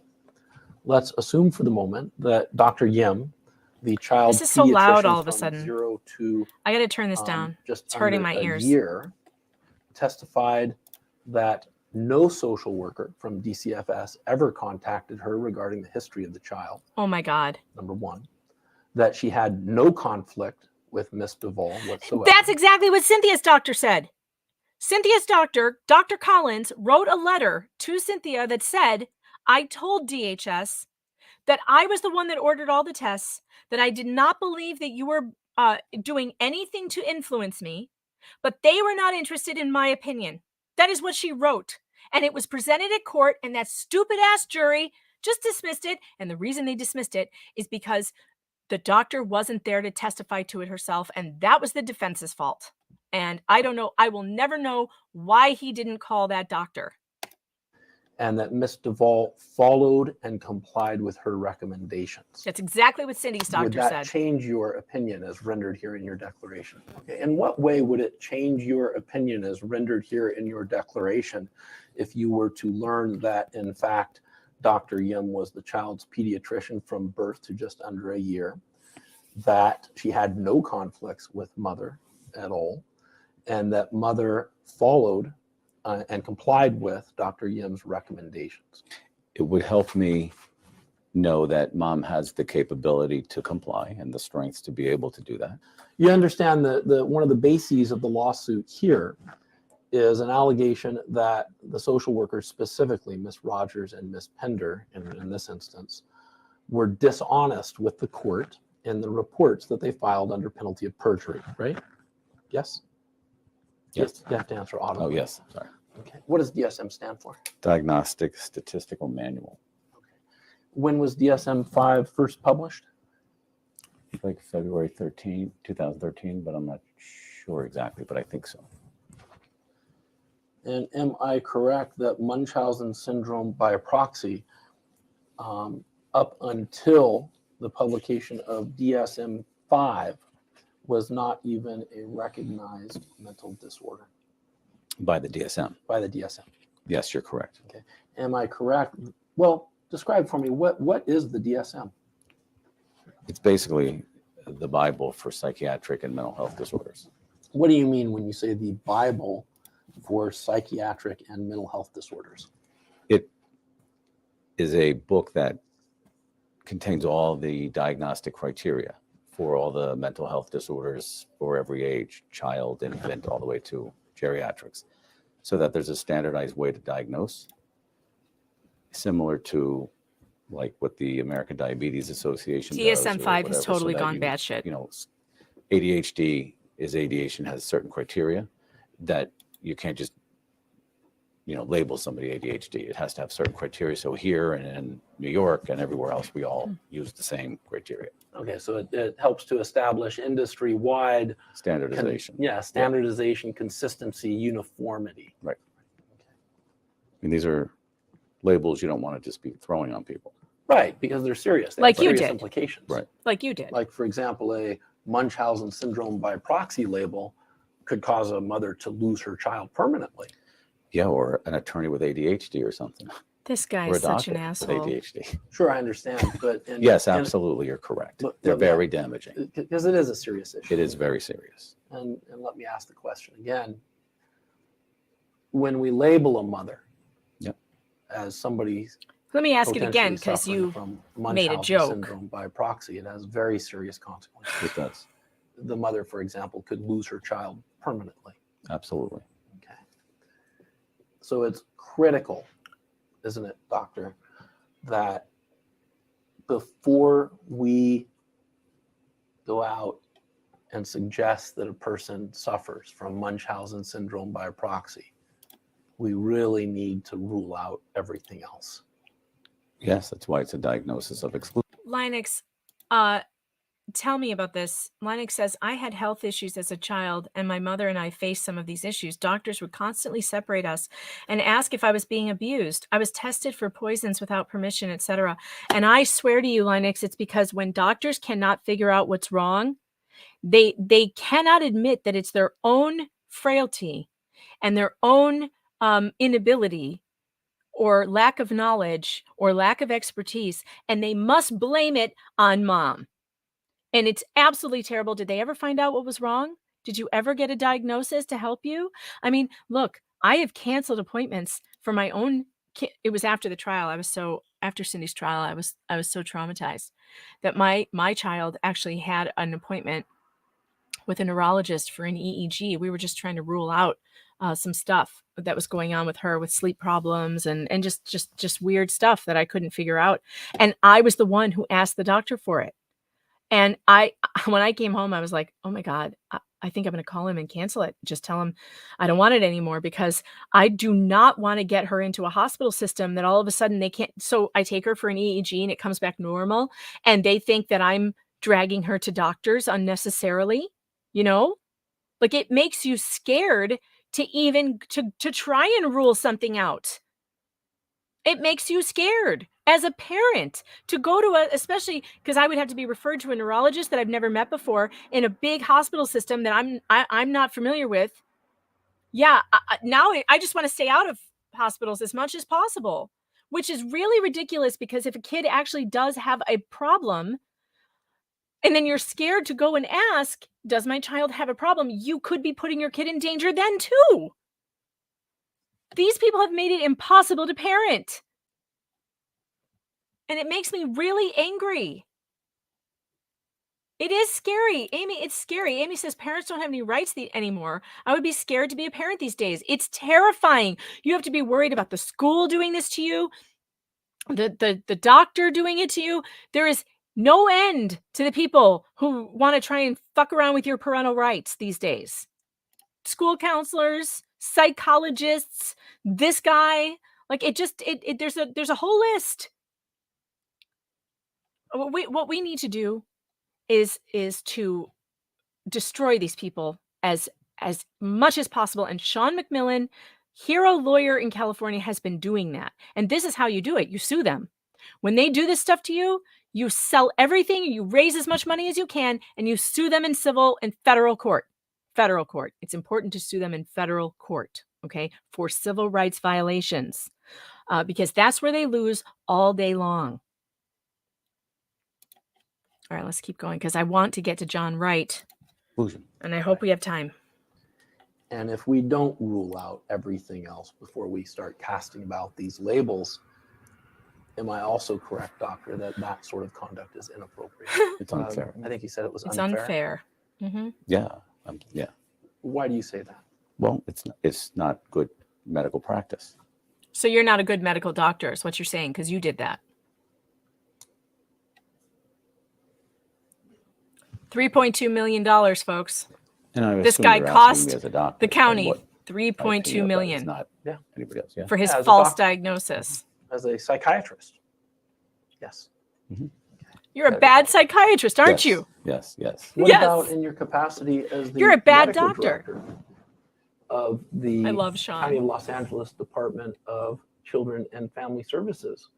Would it be unfair to a parent for your social workers, DCFS social workers, to label the parent as suffering from Munchausen Syndrome by proxy without first ruling out everything else? Would it be equally unfair? Yeah, of course. It would be unfair. And you mentioned it's a diagnosis of exclusion. We talked a little bit about that earlier today. Because it's a diagnosis of exclusion,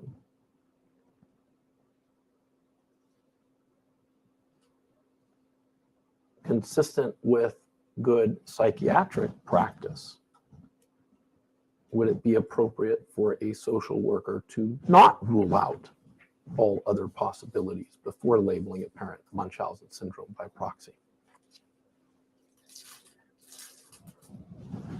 But to be clear, when you say labeling, I'm not sure what you mean, because they shouldn't. I mean, the only person that should be labeling is the doctor. Let me ask you this question. It's a hypothetical. That's you. If in her court report that she signed under penalty of perjury, or they signed under penalty of perjury, Miss Pender and Miss Rogers reported to the court that Miss Crump accused only mother of impropriety with the child, would that make a difference in your opinion? Would that make a difference in your opinion? Possibly. As a psychiatrist, part of your job is to assess people, right? Correct.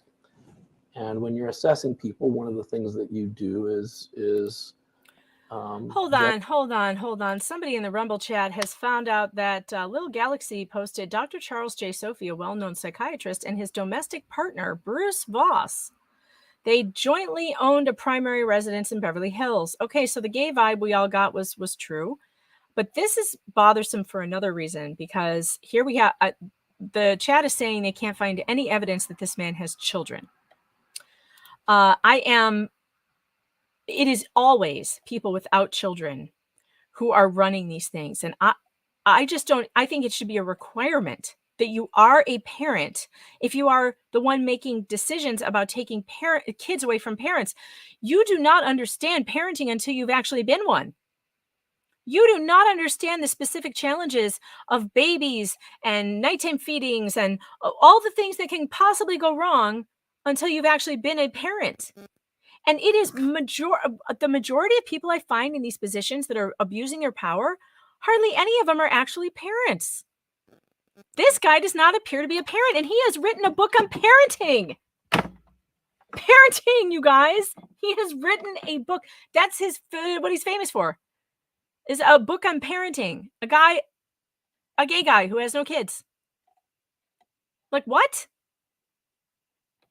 Well, all right, we can't find any evidence that he has any kids. Maybe he has kids, but I don't know. I can't find any evidence that he has kids. Judge their credibility, right? Yep. Because their honesty in reporting to you is critical to your assessment of them, right? Right. And if they're not honest in their report of events to you, it's very difficult for you to do your job in helping them, right? Totally. Okay. Yes. What the Cleveland Clinic description tells us for Munchausen syndrome by proxy, it's actually factitious disorder imposed on another, is that individuals with this disorder produce or fabricate symptoms of illness in another under their care. Oh, wait. It sounds like his husband divorced him. Hold on. We have more breaking information. So I think he's divorced. Looks like he went through a divorce with Bruce. Not even Bruce can handle him. Like, not even Bruce can stand being around him. So now he's divorced. A divorced expert writing about the family. What is this book called? Family Values. Yeah. Okay. Figures. That tracks. Is that correct? Mm-hmm. Is that the correct definition of Munchausen syndrome by proxy? Yes, according to the Cleveland Clinic. Okay, and what about according to the DSM-5? Yes. Okay. So if the parent is in fact not producing or fabricating symptoms of illness, but the child is in fact ill, that does not fit the DSM classification for Munchausen syndrome by proxy, does it? Oh my God, he did. Oh So my am I God, correct hold then, on. based on the DSM-5 and on this Cleveland. Lil Galaxy, thanks for the information. I'm looking at his website right now. Not only did he write a book about family values, he also wrote a book called Side by Side, which is about mothers and daughters. What does this guy know about mothers and daughters?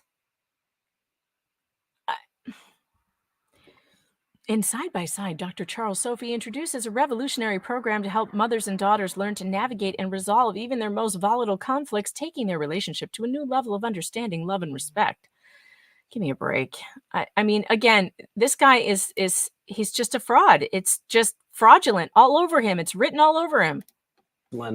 Clinic article that where the child in fact is suffering, for example, from a genetic disorder, we don't fit the criteria for Munchausen syndrome. Okay, I think we're going to stop this. Okay, so that's off the table. Yes. Okay. There's not a ton more. Now, hold on. For the failure to thrive, yes? Yes. Okay. Okay. Do you know who Dr. Carol Berkowitz is? I do. Who is she? She is a pediatrician in the South Bay who specializes in, I think, failure to thrive. I'm not sure what her actual specialty is. Does she Child actually? abuse. Okay. Does she actually run the Failure to Thrive clinic? Yes. Okay. I think down at Children's. Mhm. Pretty sure. I'm going to show you something, and I'm going to ask you what that means, because I'm having some problems understanding some of the things I'm seeing in this case. Okay. I'd ask you to turn to page 12 of Exhibit 8. And I have highlighted for you a sentence there at the bottom of the page. Can you read that for us? Dr. Berkowitz then said that Ryan's slow weight gain has intrinsic causes, What does that mean? that there is a portion of his weight issue that has to do with his own person, body growth. Oh, so it's something not his mother. organic. Okay, some organic cause. So it's not his Yes. mother, like you Anywhere said. in those court reports that you relied on in forming your opinions and conclusions Jesus, in your declaration, I do can't. either Miss Pender or Miss Rogers tell us about Dr. Berkowitz's conclusions? Not that I'm aware of. In fact, they don't even mention Dr. Berkowitz. They knew about it and they left it out of their report. Correct. Is there some reason that you can think of why the social workers who are signing these documents under penalty of perjury, why they would not include Dr. Berkowitz's information? No. Yeah, I'd like you to turn to page 33 of Exhibit 7. And this one's really cool This one's because really it cool, actually Shawn defines says. for us. If you recall earlier in your testimony, you were unable to define for me what was meant by the phrase exigent circumstances. Why didn't you just tell me to go there and I would have known? Well, you know, we got to work up to it. No immediate gratification. I So love anyway, Shawn. this page number 33, you see at the bottom him. there, it cites a case Wallace versus Spencer, 9th Circuit, 2000, Right. 202 F 3rd 1126. Yep. And I'll represent to you that that date there, 2000, that is the date at which the law in regard to exigent circumstances was made perfectly clear to everyone residing in the 9th Circuit. Oh boy. That being said, the slide is titled Exigent Circumstances, Federal Definition. Face in his hands. CSW can act without I'm a warrant/court failure. order if Oh, head in the CSW has hands. reasonable cause to believe His body child is in language. imminent danger Look of at him. serious bodily injury, He got a and sudden the headache. scope of the CSW's intrusion is reasonably necessary to prevent that specific injury. First, did I read that correctly? Yes. What specific injury was it that the social workers were seeking to prevent by Mm. seizing this child wait on to hear November this. 3rd at the end of the Can't wait. team decision meeting? I have no opinion. Oh, wow. Wow. Okay. So, oh, MT Corner, you are now my favorite chatter. MT Corner says, Megan, you really are getting beautifully skinny. Rex must have got to you. Yes, I was going to ask him to fat shame me, and then the threat of it, just thinking about him fat shaming me, made me lose 25 pounds. Well, it was that, and a proper medication switch, and eating a lot less. So, yeah. Although I'm kind of stuck at like 25 pounds down, I would like to lose another 20. Would be great, but I've appeared to have just evened out. But I'm fine. I'm fine like this. Okay, let's go over to Dr. John Wright. So now we've heard from Dr. Charles Sophy, who is one of these awful Department of Child and Family Services medical director who clearly does not know what he's doing because he falsely diagnosed a woman with Munchausen syndrome. Munchausen syndrome by proxy. Ugh, factitious disorder. I can't speak. I don't know what's wrong with me. And now we're going to go listen to a training by Dr. John Wright. This is a Munchausen by proxy training video that took place in Broward County. Actually, I'm not sure where he was. He is from Broward County.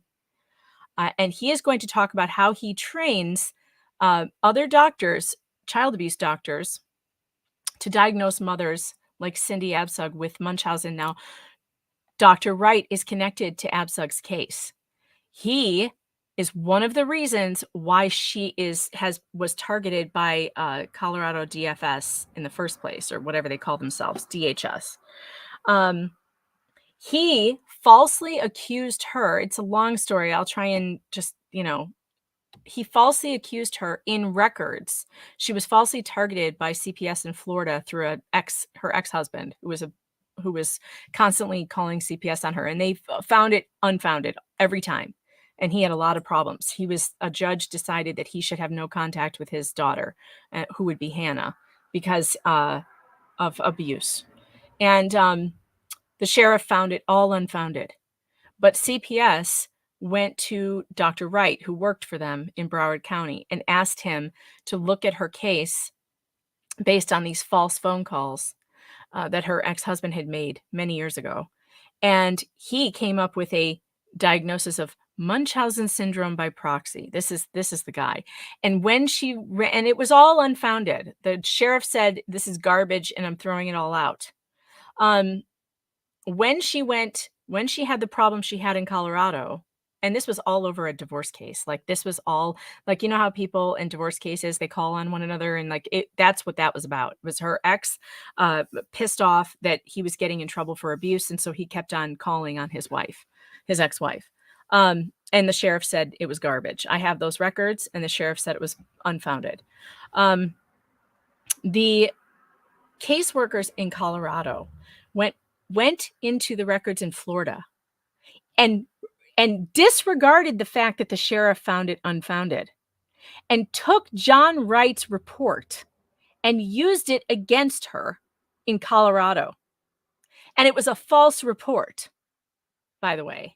So I found this a long time ago, and I have never watched the whole thing, but I thought I really wanted to do it now because I'm really looking into these child abuse doctors.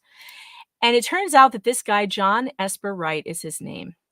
He trains other doctors on Munchausen Syndrome by Proxy. Let's take a gander at one of these. Welcome to the training, folks. Pull up a chair, get a cup of coffee.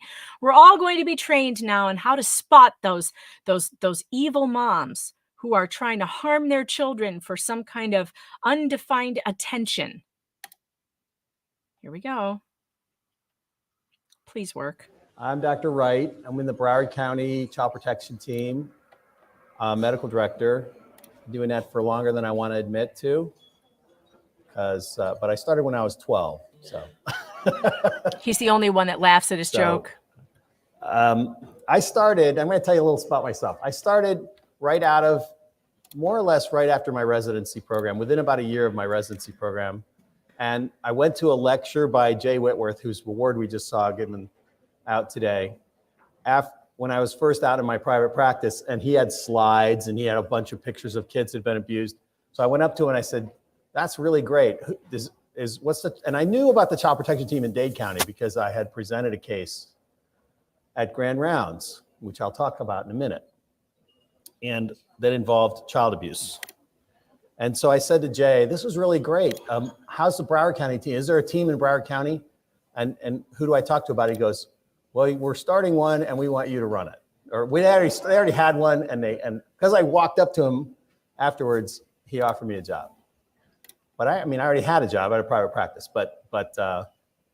so that was it. Now, if anybody runs up to me afterwards, I can assure you I do not have any jobs for anybody because there's like no funding to do anything. So sorry to say. They never have any funding. That was the case. They never. But the case that I presented billions, but it's never at Jackson Memorial involved these 3 children. The first child was admitted to our hospital on Christmas Eve, and it was pretty short-staffed. And he was 15 years old and weighed 56 pounds.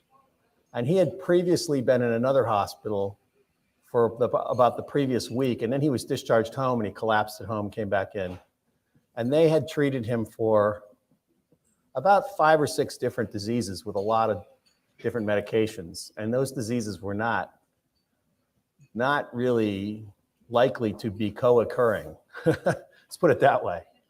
And looking at him, I could tell he was extremely malnourished. He looked like he was from a concentration camp. He weighed 56 pounds. He was 5'4". So he was in bad shape.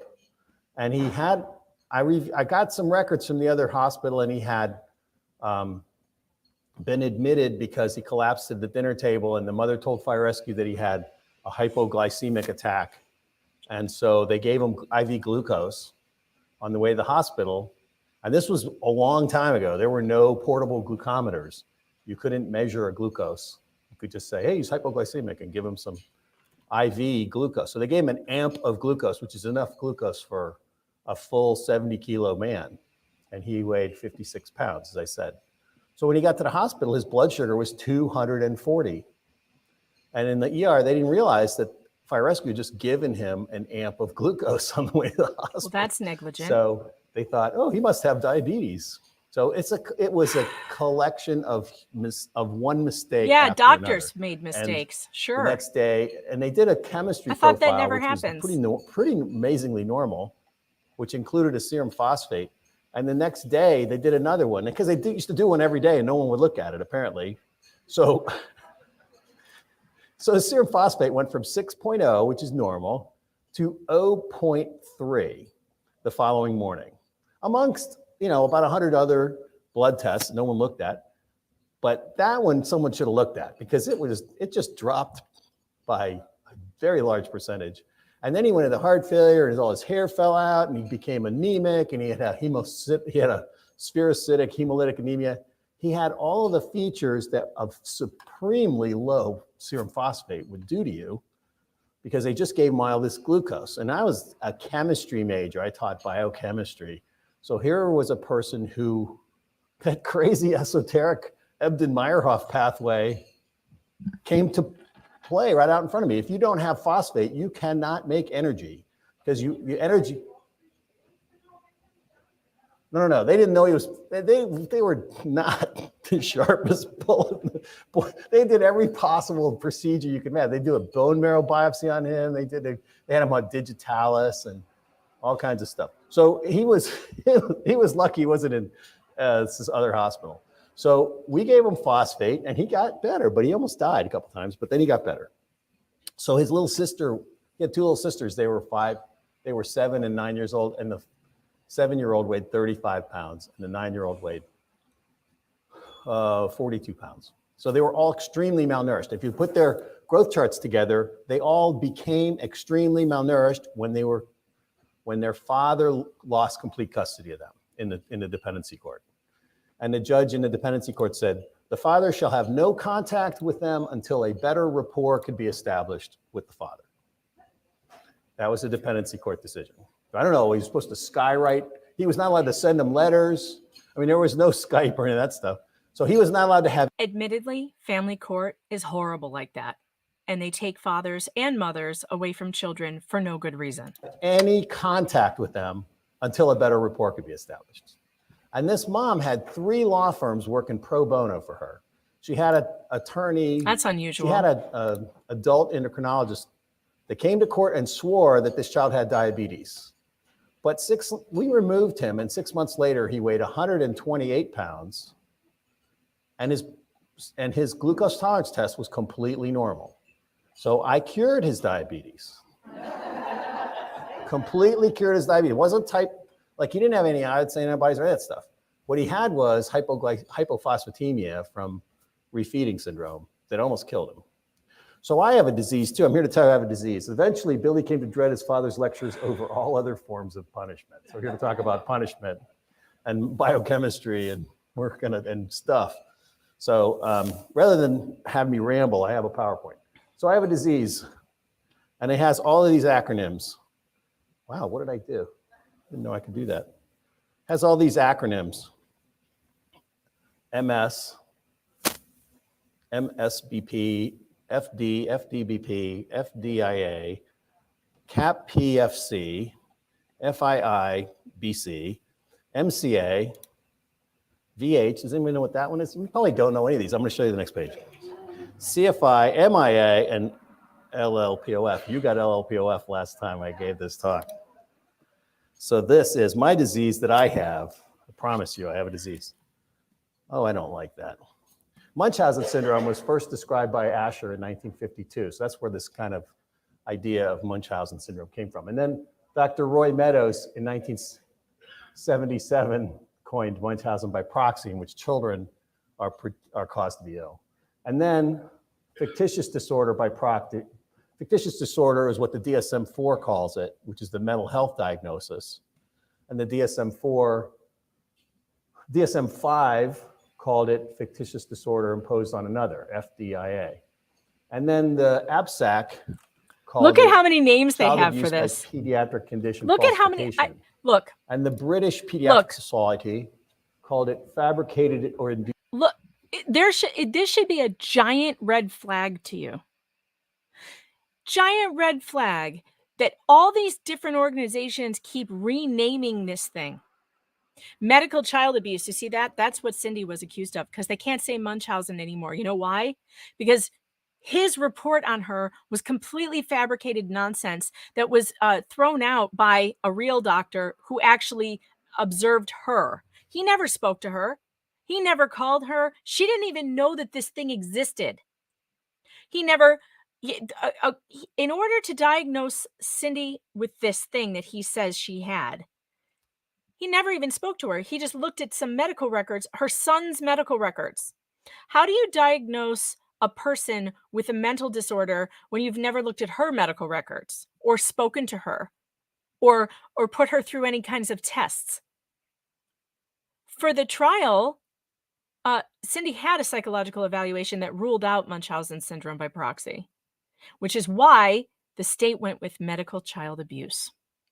And they never mentioned Munchausen by proxy, which is why it is so false and defamatory that Yahoo News and what's the other one? I can't remember the other one right now, put out the false and defamatory headline that Munchausen by proxy mom gets 60 days in jail. She does not have Munchausen by proxy. She was never properly diagnosed. In fact, she was diagnosed as not having it. But it should give you a giant red flag that all these different organizations have all these different things they call it. It's because when one doesn't work, they use the next one. Fictitious disorder imposed on another, child abuse by pediatric condition falsification, fabricated or induced illness, medical child abuse, caregiver fabricated illness, or LLPOF, liar, liar, pants on fire. Induced illness by carers in a very nice paper, by the way, which you probably get. When I wrote a very obscure paper in a Journal of Rare Disorders, and I suggested the term, which I heard from Geraldini and Charles from Australia, they had said child abuse in the medical system. And I thought, why don't we just call it medical child abuse? I didn't actually write it that way. Yeah, why J-Wink? Why don't we just call it regular old child abuse? I don't understand. It's like, and I think the reason is because this is something that they can target mothers with, and specifically mothers who cause problems for doctors, mothers who don't take no for an answer. It's the same thing as diagnosing a woman with hysteria. It's the exact same thing.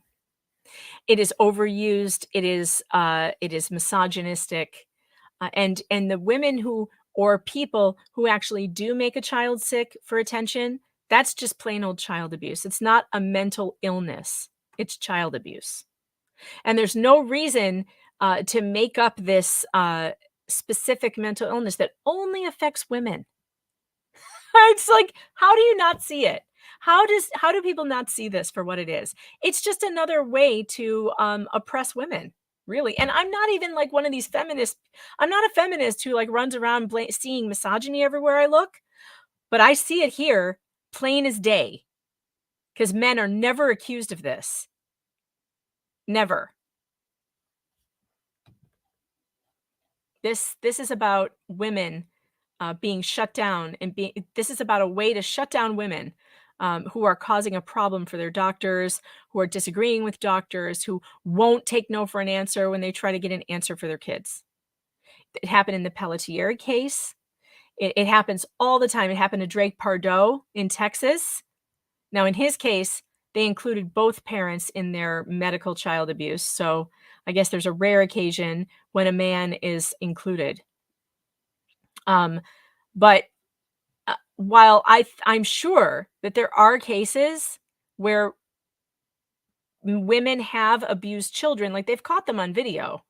Like I think there was a famous one where they caught a mom on video in the hospital injecting fecal matter into an IV bag.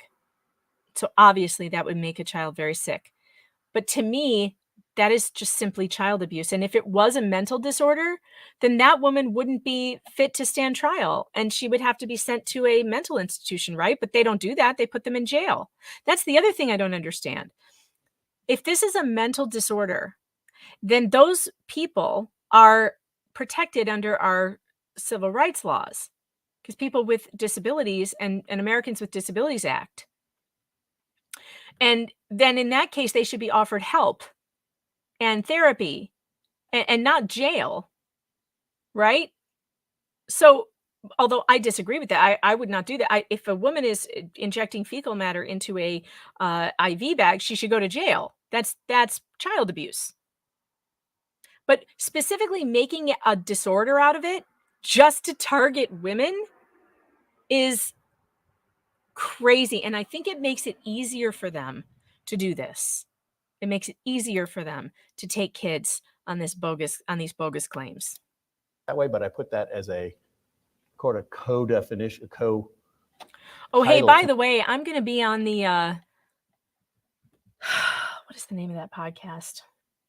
Shoot, let me look it up and I'll tell you in a minute. My paper in Journal of Rare Diseases. I'm going to be on a podcast tonight. Read. And so the term medical child abuse is what supposedly is currently used to describe this phenomenon. Although if you want to read about it and you go to PubMed, you better look up MS Munchausen by proxy, because you're not going to see you're going to see like 10 references for medical child abuse. I heard the term vicarious hypochondriasis one time, which I kind of liked. Caregiver fabricated illness is also a term that was recently used by somebody pretty high up there. Unsafe Space podcast. I'm going to be on that tonight at 6 p.m. Eastern Standard Time with Carter Laren, and that's going to be fun. So tune in there. I'll share a link when I get one, but that'll be at 6 o'clock. In pediatrics to talk about this. There's another phenomenon, not even a different phenomenon. It's malingering imposed on another, but there's a paper about that, which is another name for the thing. And then LLPOF is liar, liar, pants on fire. So he thinks he's so funny. What is the political? PolitiFact uses LLPOF, so to gauge politicians, whether they're telling the truth. Yeah. Linux says, yeah, my dad never got those questions when he went to the doctor with me. Even if he disagreed with them, my mom was always questioned. That is my experience too. My experience is that if I take my husband with me for things about the children, there's far less of a chance that I will be questioned. They just treat him better, period. Which is another good reason to have a husband. Don't have kids by yourself. It's tough. It's tougher. Pants on fire is a category that is actually used in so I want to put that in there. Pants on fire describes all of CNN. Terms differently. All of CNN's reporting. The term pants child on abuse fire is used differently in one arena and another, or seems like sometimes any parenting style you don't agree with is child abuse in some Facebook places, but it's not really what we talk about when we talk about child abuse. Anyway, from the medical end, if we're taking care of a patient, we don't know what's wrong with them, and they have all these mysterious things, and some light bulb goes off over someone's head eventually, and they go, hey, wait a minute, these things only seem to happen when the mom's around. That usually is what we're talking about here. And I will say mom's around because the vast majority of the perpetrators are the biological mother of the victim child. The second largest category is a foster mother of the victim child. And the third most common category is some other family member. So I'm gonna skip. I have way too many slides, so you're gonna get a headache because I'm gonna go through them so much. So I wanna define it, and I think I just did. I'm gonna talk about the mechanism and the motivation, maybe some random thoughts about where I see it happening and maybe how we could identify it earlier and prevent it. Because I don't think we'll ever prevent it. I did a review of back before there was PubMed, it was called the Grateful Med. And I pulled up all the world literature on this phenomenon, and there were 700 cases I could find in 52 countries with every single healthcare system you can imagine. So for you to say, hey, this is a problem with our healthcare system. Well, it's a problem with our healthcare system and every other healthcare system on the planet. Okay, so this deception of the doctors probably happens in shamanism, as far as I know. There might be I don't know, I'm trying to be correct, but there's probably a word for this in Native American tongue as well. They have a different word for it. I don't know that word, but I think it's a universal phenomenon amongst people. So I actually started to study deception, because really the incidence is more or less unknown. So I think when someone asks me the question, how common is this? And my honest answer is, I don't know. And that's a correct answer. And anyone who says they know, I think I'm more correct than they are. Because you cannot measure deception. You can only measure unsuccessful deception. All right? So if you want to think that through, it's whatever they think it is, whatever they've measured, times some factor. I don't know what that factor is, but I suspect it's kind of big. But as far as lying to doctors or lying to the community about your health, that was first described by Galen in 2nd century AD, and the term malingering is used. And these involved Roman soldiers who didn't really want to be Roman soldiers anymore, and so decided to do some other thing. So and that was documented by Galen. Asher talked about it in 51, blah, blah, blah. Sneed and Bell, before Henry Meadow described Munchausen by proxy, about a year earlier, there was a couple of doctors, you're also urologists in Mississippi, who wrote a paper called The Dolphin of Munchausen, which means child of Munchausen, like child of Frankenstein. So, and they described this case where this child had all these renal stones and all this blood in the urine. The mother kept bringing him back with kidney stones. And suddenly they decided to look at the kidney stones, and they looked like actual stones. These were actual rocks. So they hired a geologist to identify the stones, because none of the pathologists could figure out what they were, because they didn't look like normal kidney stones. So they identified these as rocks that were from the stream beside his house. So that was a pretty good clue that these were not, you can't eat a stone and have it come out your bladder. I mean, that's not going to happen. So, so that was the first case. But Meadows really was the father of this. He described it the most. Rosenberg did a literature review about 10 years into it. And I saw my first case in those 3 kids I was talking about in 1986. That's how old I was. I was 10. So, and then the mic didn't pick that up right. God, he thinks he's so funny. Then Mark Epstein is a neurologist in Fort Lauderdale, and he was in Yale as a fellow, and they did covert video surveillance on these babies that were presenting with suddenly stopping breathing. And back in those days, in the late 80s, there was this idea that babies had apnea. And there was all these apnea monitors around for babies, because they would suddenly, a baby would just like suddenly stop breathing and die, So Steinschneider made a whole career out of this, and was on the board of Healthdyne, which still, I don't know if he's still on the board of Healthdyne, but they make these apnea monitors. And, it's been definitely shown that many of his cases were fraudulent and were actually just suffocation. So anyway, Mark Epstein was really the first one to show that these babies that suddenly stop breathing, it's because they have a pillow over their face. Okay, it's not that difficult, right? Look what we found on covert video surveillance. Baby's not breathing because it's kind of hard to breathe through a pillow. So, so then Basil Zatelli was at Children's Hospital Philadelphia that same decade and said, wait a minute, we've all seen this case. And he went to literature, he went to their own hospital and found that there was only 2 cases reported, and everybody knew of at least 5. So he demonstrated that there's a vast underreporting.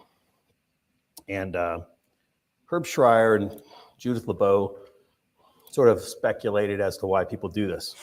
Don't fall asleep, and Ellie. Subcategorized it. And that still has some value. He's not a great speaker.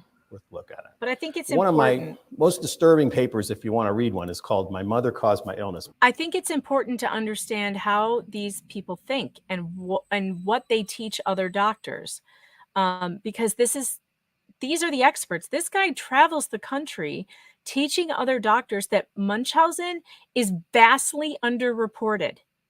But none of the data I just read to you from the National Center for Biologic Research, or whatever that was, that over 30 years of research into this still shows that it is exceedingly rare and hard to define, and maybe doesn't even exist. Like, This is why they keep here. What did I read? Here, I'm going to read it again. After nearly 30 years of clinical and legal experience, the definition of Munchausen syndrome by proxy remains controversial. As a result, mothers who present the problems of their children in ways perceived as unusual or problematic have become entangled in legal battles that should have been resolved clinically. And let's skip down to the last sentence because I really like this one. Accused mothers need the support of multidisciplinary teams, but are often forced into contentious struggles with legal professionals and child protection services instead. Oh, and by the way, he's now talking about the covert video surveillance. So the same National Library of Medicine has on PubMed has another article about this that I wanted to look at. Hold on, let me see what it says.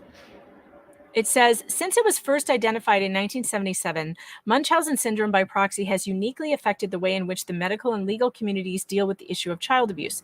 Inherent in the medical response to the disease are issues of suspicion, investigation, identification, confrontation, and of course, the health of an innocent child. Given the deceptive dynamics of this disease, however, denial and disbelief naturally overshadow every action taken by medical professionals in pursuing these issues. Fortunately, as medical knowledge about the dynamics of the disease continues to develop, even though it hasn't developed over 30 years, medical professionals become more willing and better able to identify the disease and focus their response on the safety of the child. The greatest problem in prosecuting Munchausen syndrome by proxy is that judges and juries remain unwilling to accept the reality of the disease, probably because there's no way to test for this disease. If someone is abusing a child, go through the normal legal ways of prosecuting them for child abuse. You don't need a syndrome to prosecute someone for child abuse. If you have evidence that there's child abuse, well, then bring it forward. Just saying this person has a factitious disorder is not evidence.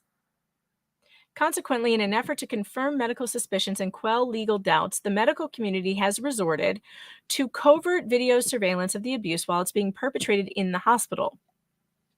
In this article, Flannery argues that this response is an unnecessary and unethical means of preventing Munchausen syndrome by proxy and protecting the child. Flannery supports the approach taken by the Family Court of New York in addressing Munchausen syndrome by proxy cases.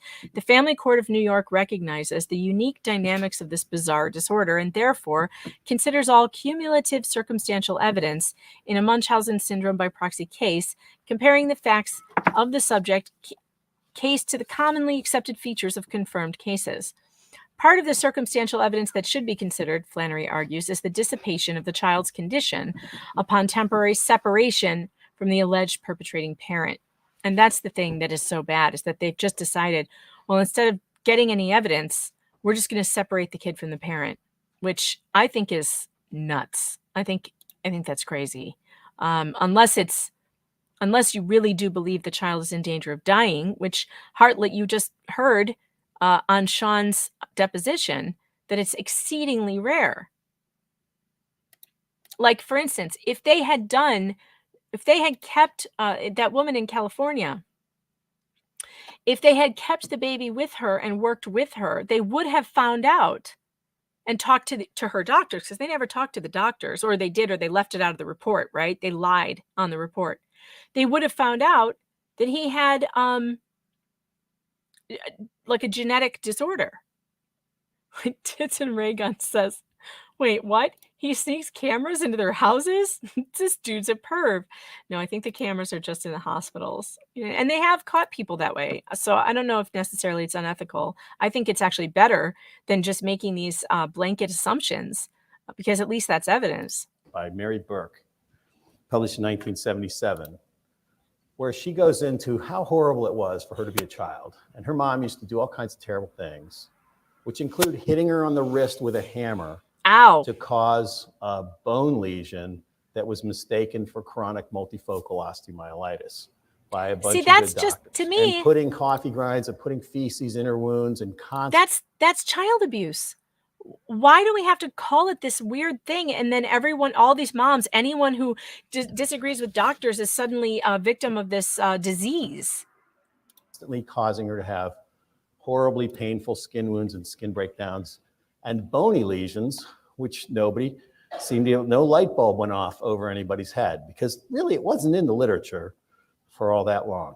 I was lucky when I saw my first case to go over to the medical library and pull up every article ever written about it, because it was only 9 years ago that it had been published. So I spent an hour in the medical library and knew everything that anybody else might know. But since then, and it's not gotten a lot more complicated than that. The definition's been jerked around a little bit. This is where I got the idea of medical child abuse. Child abuse in the medical system. Southall did the best work on covert video surveillance in England. And he was so notorious that the moms who were doing this wouldn't allow themselves to be admitted to that hospital. They'd insist on going somewhere else. So just as medicine tries to be scientific and only take care of actual sick people, the people that want their kids to be sick push back and figure out new ways to pretend to be sick so that they can work the system. This is fraud, basically, at its most, but it's fraud that harms children. And that's why it's child abuse. So I get up to 2004 there. And then I promise you, this is a paper that Roy Meadows actually sent me. He was such a nice guy. Here's his definition: the intentional fabrication of signs and symptoms of illness on behalf of another, thereby causing that person to be regarded as ill. And then he revised it a little bit, but he put in here that the signs and symptoms of the disease cease when the child is separated from the perpetrator. And that's generally the case. And then Donna Rosenberg expanded on that idea. But this was in 1994. So Meadows first described it in 77. In 94, the DSM put this in its appendix as a condition that needs further study. Fictitious disorder by proxy, FDP. And they opined that for this to be a mental health condition, they shouldn't have external incentives like making money or avoiding responsibility, et cetera, et cetera. Just as a reminder. Because they would call that malingering. You can get instead. your Browns they would mug. call it something, but they wouldn't call it this fictitious in the merch disorder. store. But that was really not too clear. But they said when this is in pure form, they have to be just wanting the sick role. But then whenever the DSM-5 came out, does anybody know when that came out? About 5 years ago or so? The DSM-5, the Mental Health Diagnostic Statistical Manual, has this definition. But it's really important to realize that the perpetrator of this behavior is the one with this diagnosis, not the victim. So the pediatrician is often, as I testify in these cases or try to present these cases for some sort of rational legal intervention, an attorney for the mother will always say, but you're not a psychiatrist. How can you diagnose a psychiatric condition? Right. And the press will always say, this is where we get into it. The mother thinks she's crazy, or the mother suffers from this mental illness called blah, blah, blah. And I don't know what the mother thinks. I only know what she says and what she does, okay? And what she does is sneak around making her child ill. And so whether she thinks she's making her child ill and is in some sort of fugue state when she's making her ill is multiple personality. I mean, there's all these theories you could say, but she's the one that gets the mental health diagnosis for the behavior. So but as a pediatrician, I could say, this kid's illness is not medical. It is an exogenously applied illness. Notice how he keeps saying she, by the way. He's never going to say he. Is in my purview as a pediatrician. I'm the one that makes a pediatric diagnosis. And the mental health people look to us, the medical pediatricians, to say, hey, this is not medical. Wait. Yeah. So again, let's point out that he just admitted he's not a psychologist. He's not a psychiatrist, but he is diagnosing mental disorders. Do you see a problem with that? Because I do. Here is a doctor who's a pediatrician who is diagnosing mental disorders on mothers, and he has no training whatsoever in psychiatry or psychology to diagnose medical or mental disorders. This whole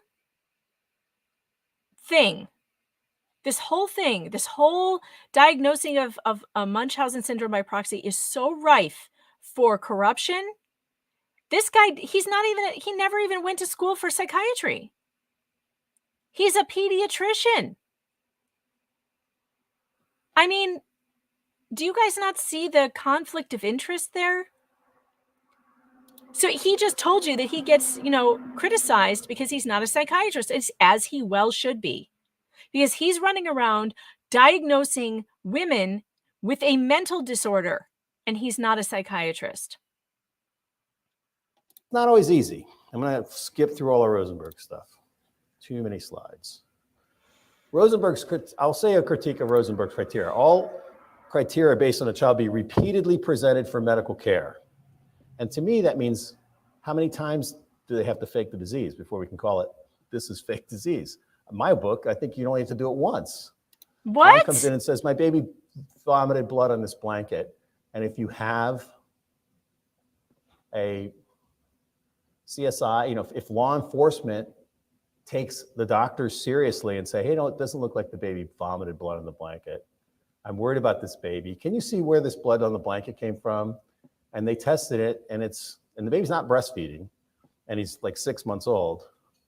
There's no oral lesion, and you test it, and it's chicken blood, or it's mom's blood, then that's a fabrication. That's one episode of fabrication. So we say, we know you made that one up. Go ahead and take your baby home, and we'll see if you do it 5 more times, then we'll call it Munchausen by proxy. Very rarely are these instances something that cut and dried, though. Most of the time, it's mom going to the doctor to say, my kid had a seizure. What do I do? And of course, when your kid has a seizure disorder, the doctor is not going to witness it most of the time. These things happen randomly. So you're supposed to what? Not take your kid to the doctor when they have a seizure, because just in case the doctor won't witness it, and then they'll think you're lying like they did to Cindy? I mean, what he's describing, chicken blood on a blanket, like how often does that happen? Where it's so cut and dried like that? I've never heard of a case like that. Because you're not going to get another chance. And that kid's going to have more problems. And then people that do this behavior tend to persist in doing it. They did it, they do it, they do it. And their parents did it. Maybe their mom did it.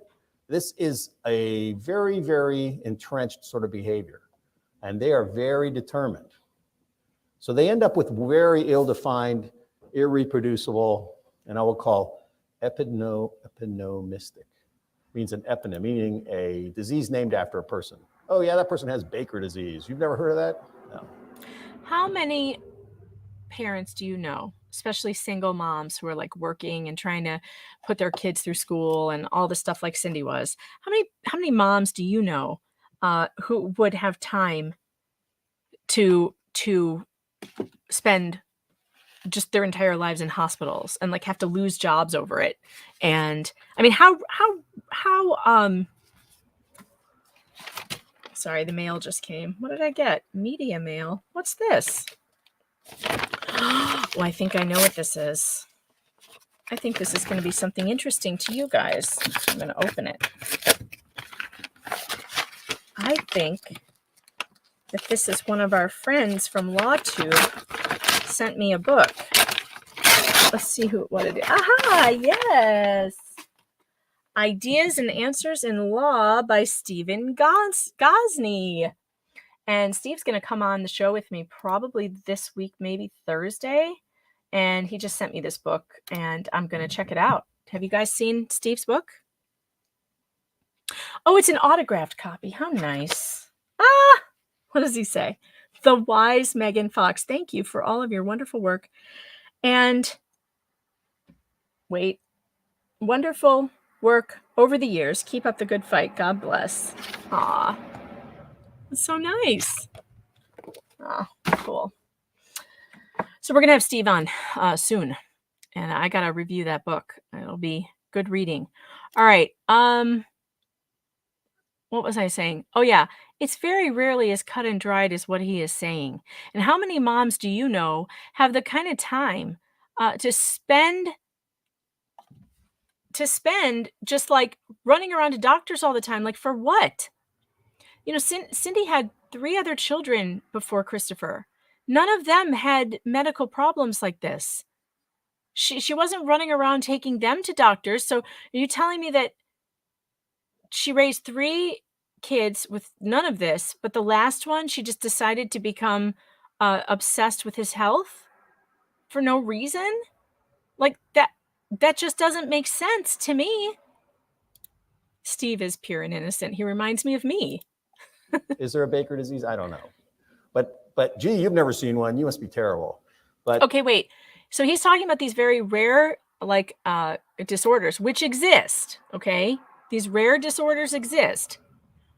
Genetic disorders, other things. And in fact, Cynthia's son tested for one of those disorders. It was like a GAMT or something like that. And they never even got to go into that because they took him, and gosh knows, I hope he doesn't ever suffer from it because no one will be checking. And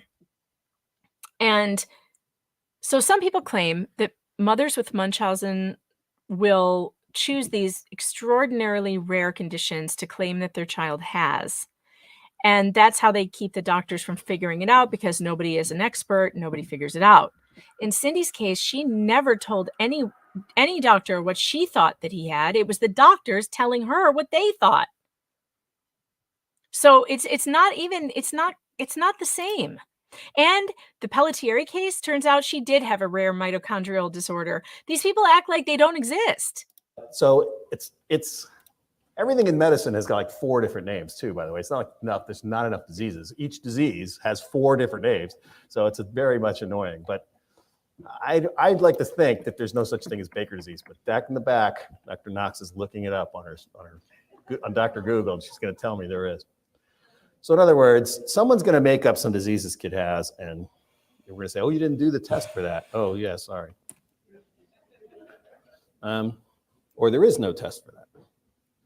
So I'm going to keep skipping. I said this slide, put this slide in to say, get off a definition, because this is the final word on definition. So I'm not going to talk about definition anymore. This is what this slide is. There are more than one human involved in this phenomenon, which will get a diagnosis. There's many diagnoses involved here.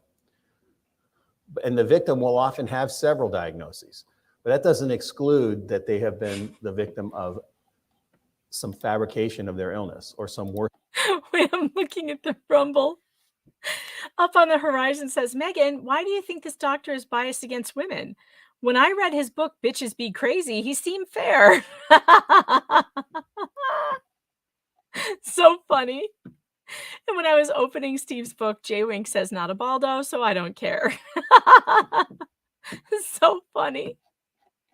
So funny. You guys cracked me up. Worsening of their illness. We use the term Munchausen by proxy to describe the entire situation. Nobody uses that anymore, by the way. Mental health providers use fictitious disorder by proxy or fictitious illness imposed on another. Easy for you to say. But the child is the victim. And then what happens, and I'll show you again, we'll talk about this again later. Yes. Is that children go through several Das phases Ogre. Das Ogre, so correct. It's a giant giveaway that they can't even agree among themselves. Thank you. That is a huge red flag. It really is a huge red flag that they can't even agree what to call it. And they have to keep changing the name of it because no one believes them anymore. Like, it's these experts, the expert opinions. Like, how many experts do you believe these days? Like, we've all had our experiences now with the experts, haven't we? The experts brought us COVID lockdown. The experts told us to wear cloth masks on our faces. The experts said that we should shut down schools. The experts said we should shut down businesses. And now we're facing global economic collapse, global starvation at record levels. We are witnessing inflation rising faster than ever. All the things that people like me said were going to happen if we listened to these ridiculous and stupid experts.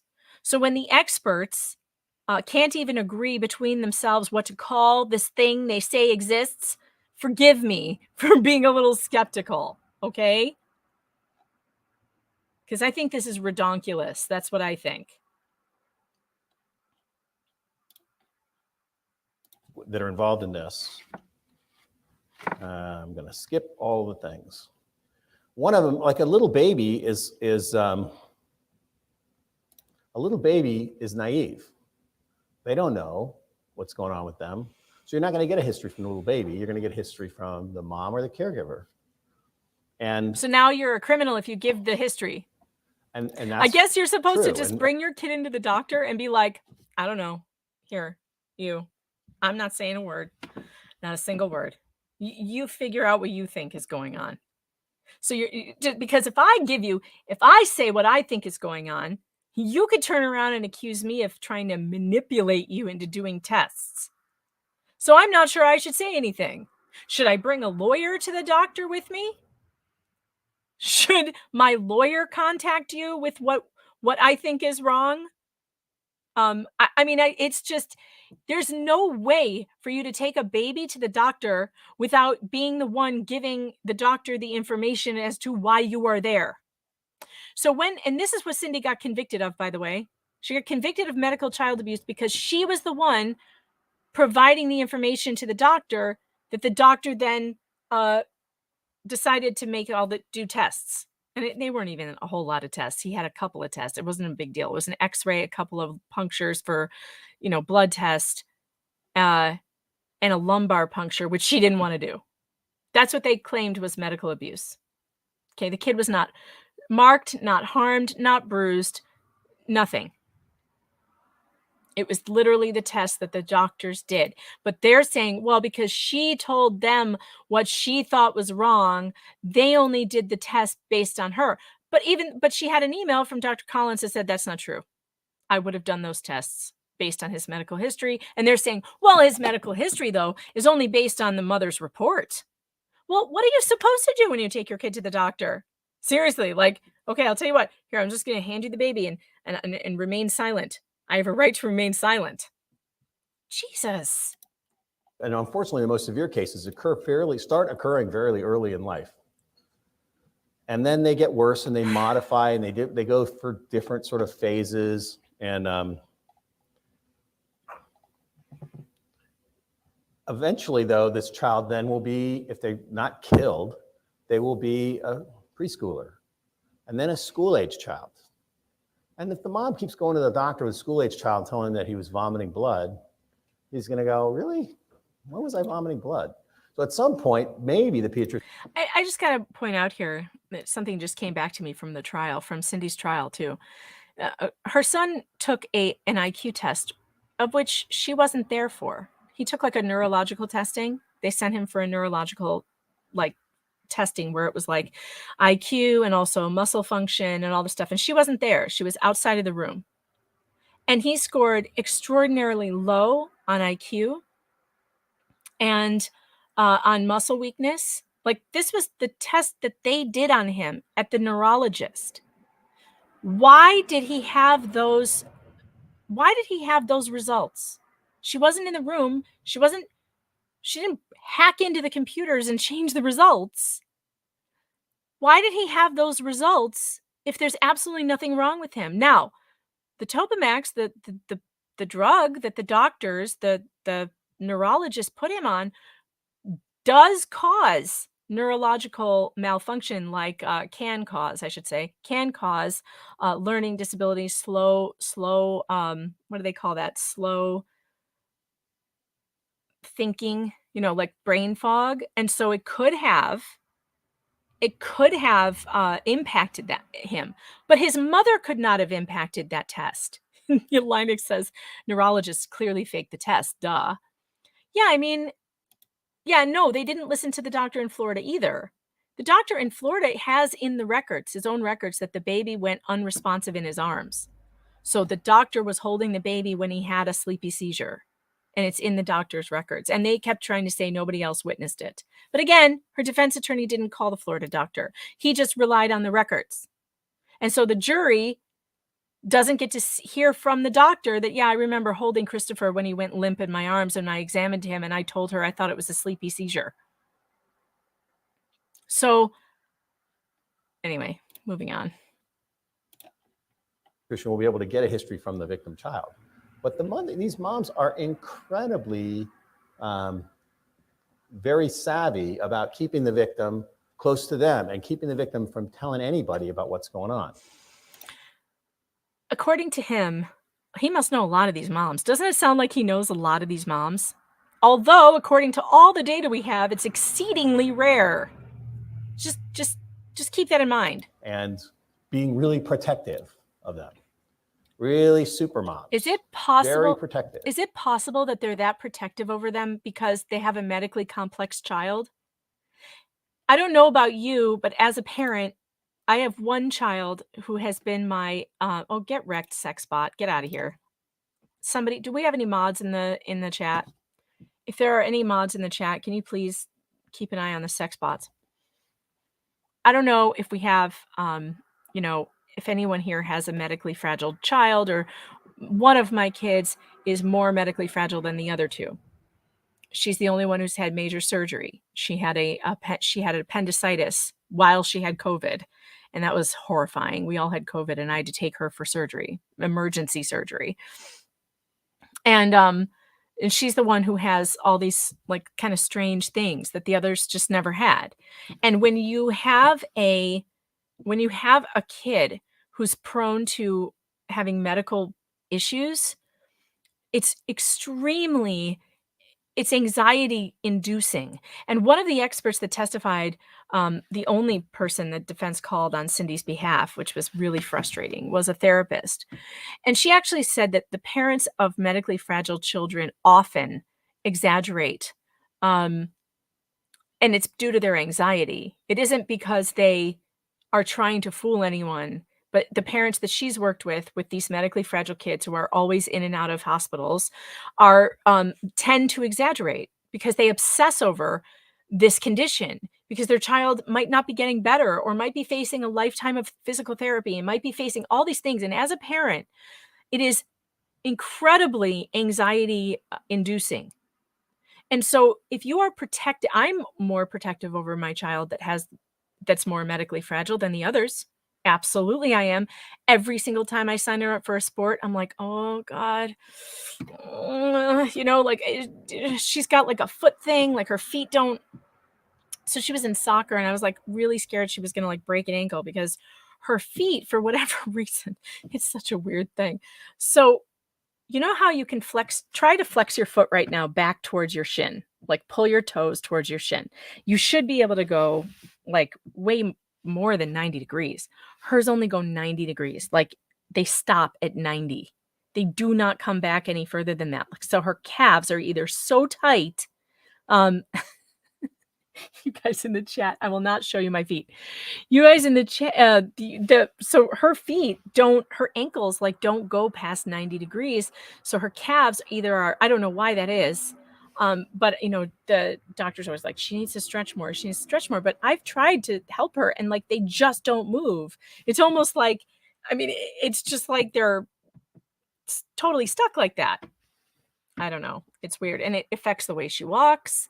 So like, I'm always nervous about sports. And I mean, these are things when you have a kid who has just random weird stuff going on, you are overprotective. I'm sure I'm overprotective of her. I am. I also I'm always like, did you drink your water? Can you drink more water, please? Because she forgets. And she's also on medication. So it's like, okay, did you take your medication? And did we forget? And it's a whole thing. And she doesn't even have severe issues. I have friends who have kids with type 1 diabetes, and it takes over your entire life. Your entire life is diabetes. That's all it is. And for him to sit there and smugly be, these women, they're protective. You know, fuck off, John Wright. Just fuck you. Women who have mothers who have children with medical issues are protective. Do not demonize and criminalize protective mothers. It just pisses me off. Yes, I'm sure there are some child abusers out there, and I'm sure some of them are mothers, but do not criminalize. Don't make he's training a room full of doctors here to distrust protective mothers. This is criminal.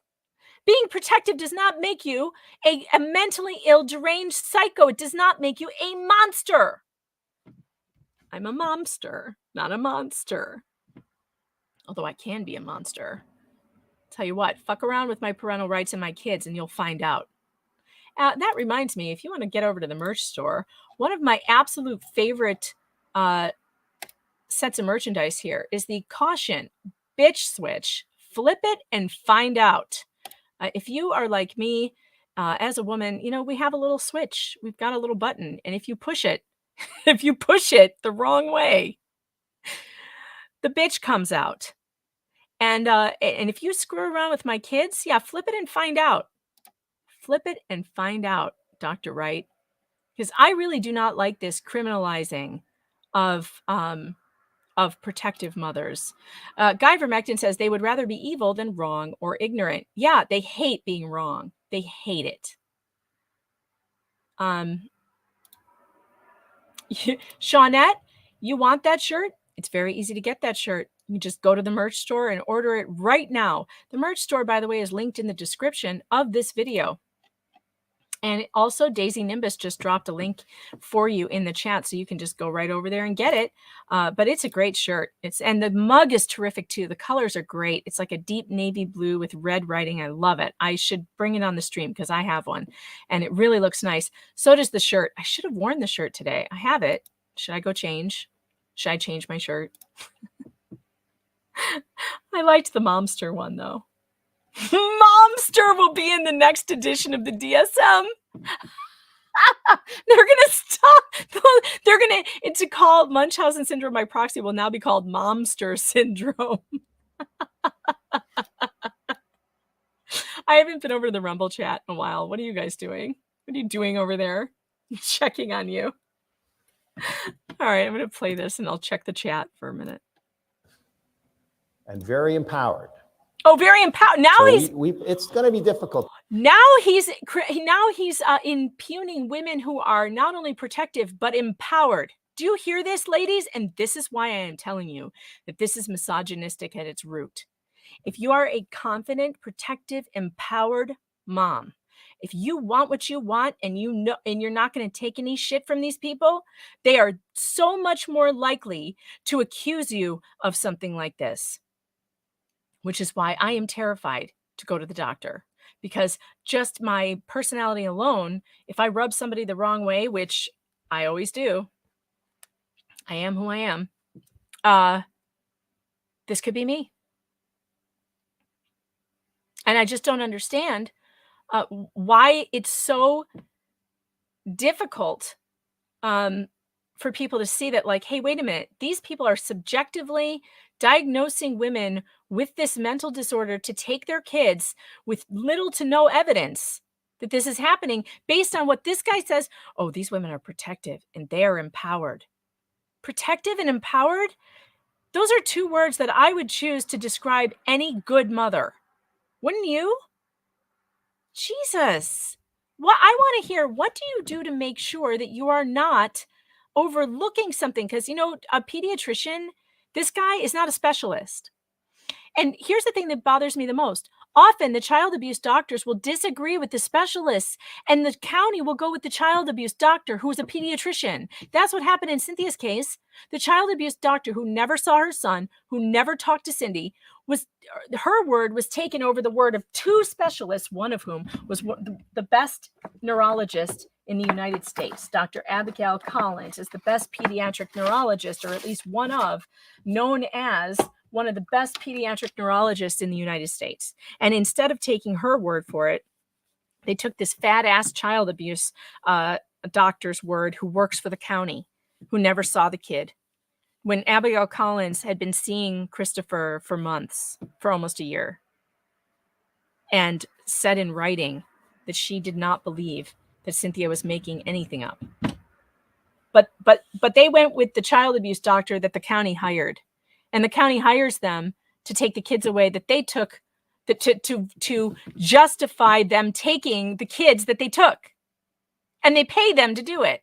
It's just like that Sophie guy. That was his job. His job was to look at the county record, the county petition, and the child abuse doctor's report, and make sure that they took this kid correctly. And that's all he looked at.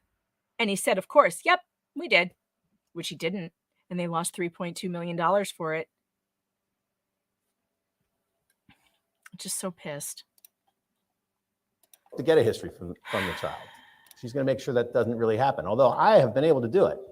I did it one time by taking a child in my private office who'd been admitted about a dozen times with these cyanotic episodes of choking and turning blue. And this was a 5-year-old, and she'd been in the hospital a lot. So I took her in my office. I had a table like this and a bench over here and a little rolling stool. And there was a view of the waterway over there back when I could afford a private office. And then I walked around the table and I sat her down here on the table facing me, and her mom was behind her. And I said, now I'm here to talk to you. I want to know from you what's been going on with you. And how do you like the hospital? Is it fun there? Would you rather be at the hospital or at the park? And, or at the pool? And she's like, I am tired of the hospital. It's just like, if you can't make a fire. What kid do you know likes the hospital? That is not evidence. I don't like the hospital, but I go if I have to. 5-year-old, you really can't coach a 5-year-old. That's how I love him. God bless him. Are you? So, is he suggesting? I hate the hospital. Is he suggesting that a 5-year-old would say they loved the hospital? Like, are you kidding? Hospital, it's nasty that people come in. So the mother was writing notes in the nursing notes in pencil. And I had copies of the nursing notes that copied and the pencil looked like pen, but I looked at the original nursing notes. And I talked to the nurse and they said, oh yeah, the mom, she was here so much, we let her write the notes. I'm like, okay. Not talking about the problems with EMR. We had problems with paper records too. But at least you look at the original. Oh, as long as you did it in pencil. I said, yeah, when you copied it, it looks just like pen. Okay. So anyway, so the little girl told me that she wasn't having these episodes. Her mom just kept telling everybody she had those episodes. And I go, did you like that? Was it fun? She goes, no, I hate it. I'm like, okay, good. We're gonna make sure that doesn't happen anymore. I'd like to think we could make sure that doesn't happen anymore. I may have promised at 5 years something I couldn't deliver on. But so the measured incidence of this is supposedly low. Delia, if y'all would just get back in the kitchen, this would all go away. Megan can only use the microwave. And this is a good time to remind you that I did clean out my savings to buy a new stove with the stove incident. And I'm still accepting rants for stoves, super chats for stoves, for anything, really. Really, for anything. Oh, God. I hate microwaves, by the way. The perpetrators don't stick to type. They evolve, they escalate, they abate, they sneak around. They go. The end game is they go from one town to another. They skip town. All right, so because everybody knows about them someplace. Okay, so this is what they tried to get Cindy on. They said that she was doctor shopping because she moved from Florida to Colorado. It's literally in the records that her doctor, Dr. Wong in Florida, told her she needed to go to Colorado to see Dr. Collins specifically. That was his recommendation, and he's the one that made it. So please tell me how it's a sign that she went from Florida to Colorado based on Dr. Wong's recommendation. She didn't decide to go to Colorado on her own. It was the doctor. There's a letter. He wrote a letter to the court because she had the custody thing going on. So she had to get permission from the court. So the doctor had to write a letter to the court saying, this is my recommendation that she go do this. Somewhere else. Imagine and there's people who have medically fragile kids go to famous children's hospitals all over the country and they live somewhere else. So immediately you're telling me if you don't live in a city with a famous children's hospital, but you have to go get some help at a famous children's hospital, you're all of a sudden, where's my phone? You're all of a sudden going to be accused of medical child abuse, or at least suspected of it. That's wrong. Does anybody know what HIPAA stands for?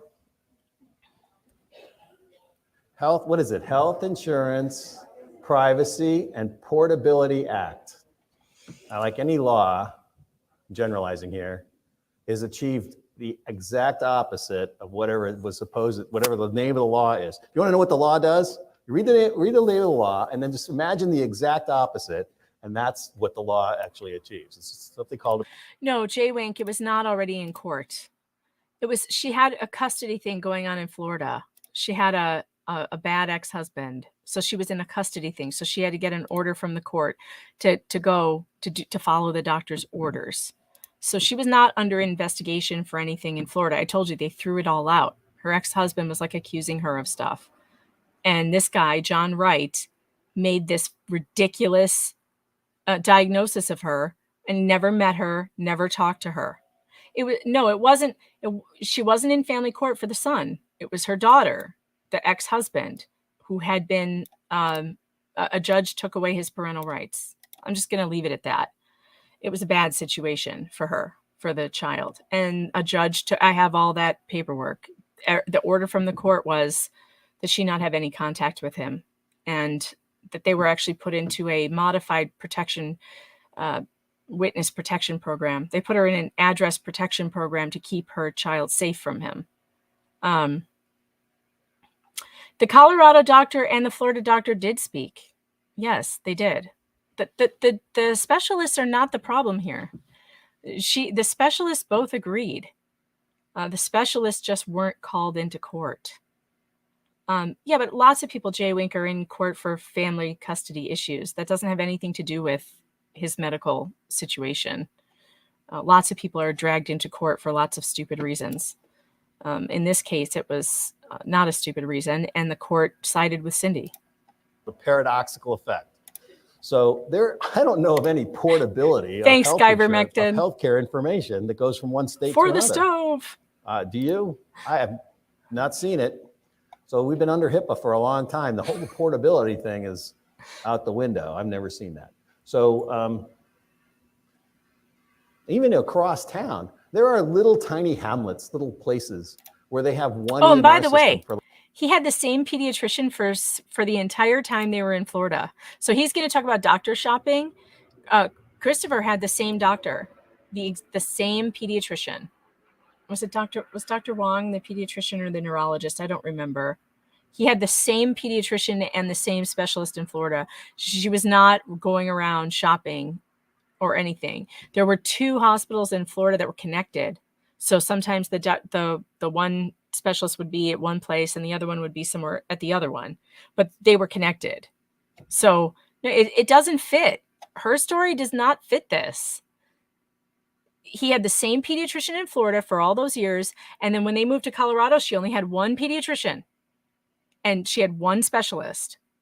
And that specialist sometimes referred him to others. Like that was her decision, not the mother's decision. So it doesn't fit what he's saying. This case does not fit. like the whole community. And then it really works because you can look it up and say, hey, look, Mrs. Smith was at 3 other doctor's offices this week. I'm part of an ACO, which is an accountable healthcare organization, which means that we get that the insurance companies are finally telling us who are most expensive. We're getting a little bit of data back from the insurance industry going, hey, you've got some frequent flyers in your practice. I didn't know. How am I supposed to know? I could ask them, how's your health been since I last saw you? But fine, nothing wrong.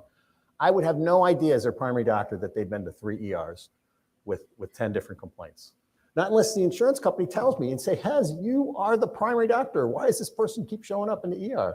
And, you know, at some okay, point, that's another thing. Hold on. That's another thing that doesn't fit. That's another thing that doesn't fit.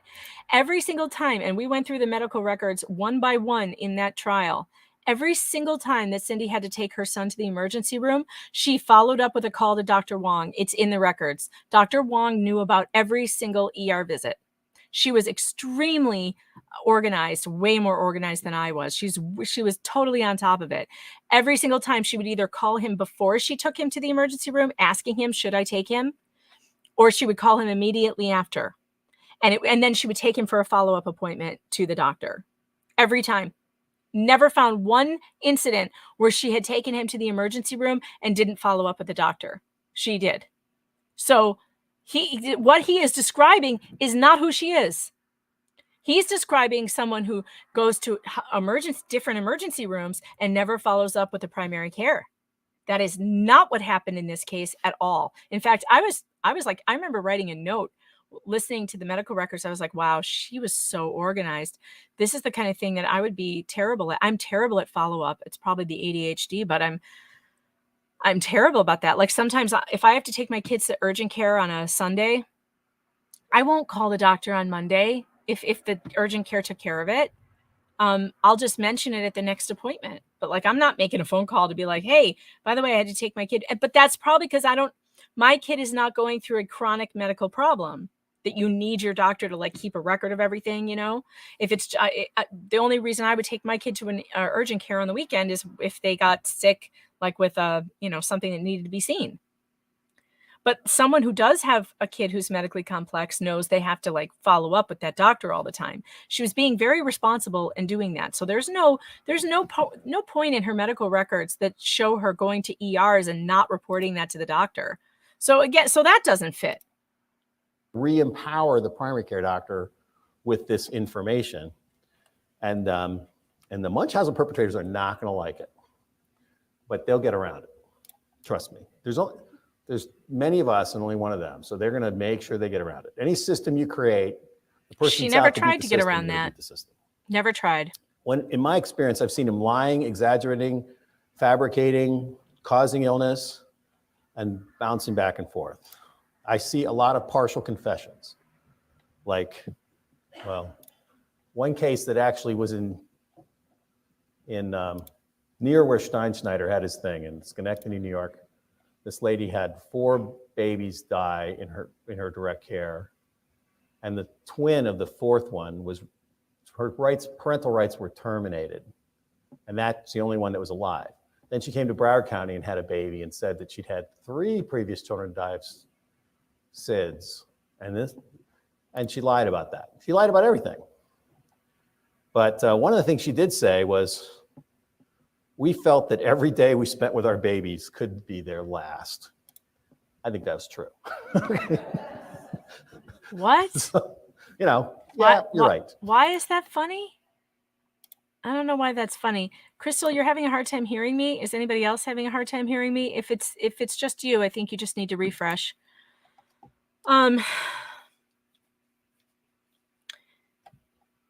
Well, okay, so Delia says, being that on top of stuff does come off as a bit mental. Why?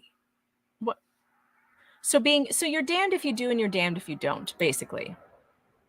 So if you are organized, if you're the type of person who organizes everything, and if you are worried that your kid has a disorder that could kill him, which is what her doctor told her, wouldn't you be on top of everything you were supposed to be following up with when the doctor says, I need you to follow up with me and tell me when you take him to the hospital and stuff? You wouldn't do it? I mean, I think it's a different scenario when you have a kid who has a complex medical history. And I think that parents who do have kids like that are a different breed. They have to, in order to figure out what's going on, they've got to get organized and they have to follow up. And it's a lifestyle. It's terrible. And nobody likes it. She wasn't enjoying herself. She had to leave a high-paying job to go to Colorado, and where all this hell happened to her. She had to leave her family. She had to leave her kids. She had grown kids in Florida. Nobody wants to do that. It was because she was told to do it. So let's make sure that you don't have any time that you can spend with your babies anymore. They are actually in your face about telling you. And the kid. Maybe they're worried that no medical professionals have been able to figure out what's wrong with their child, and they're getting worried that he's going to die.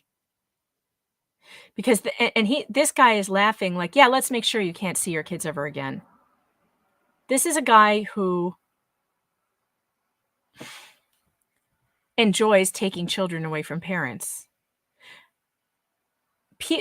Partial confessions that are not unusual. I think he may be starving to death. We felt that every day we spent with our babies could be their last. You don't think that parents who think their child has some kind of long-term scary illness don't have those thoughts? This is one of the things they got that they said Cindy was exaggerating about, because she told. Well, that is exactly what her doctor told her. That's what Dr. Wong told her.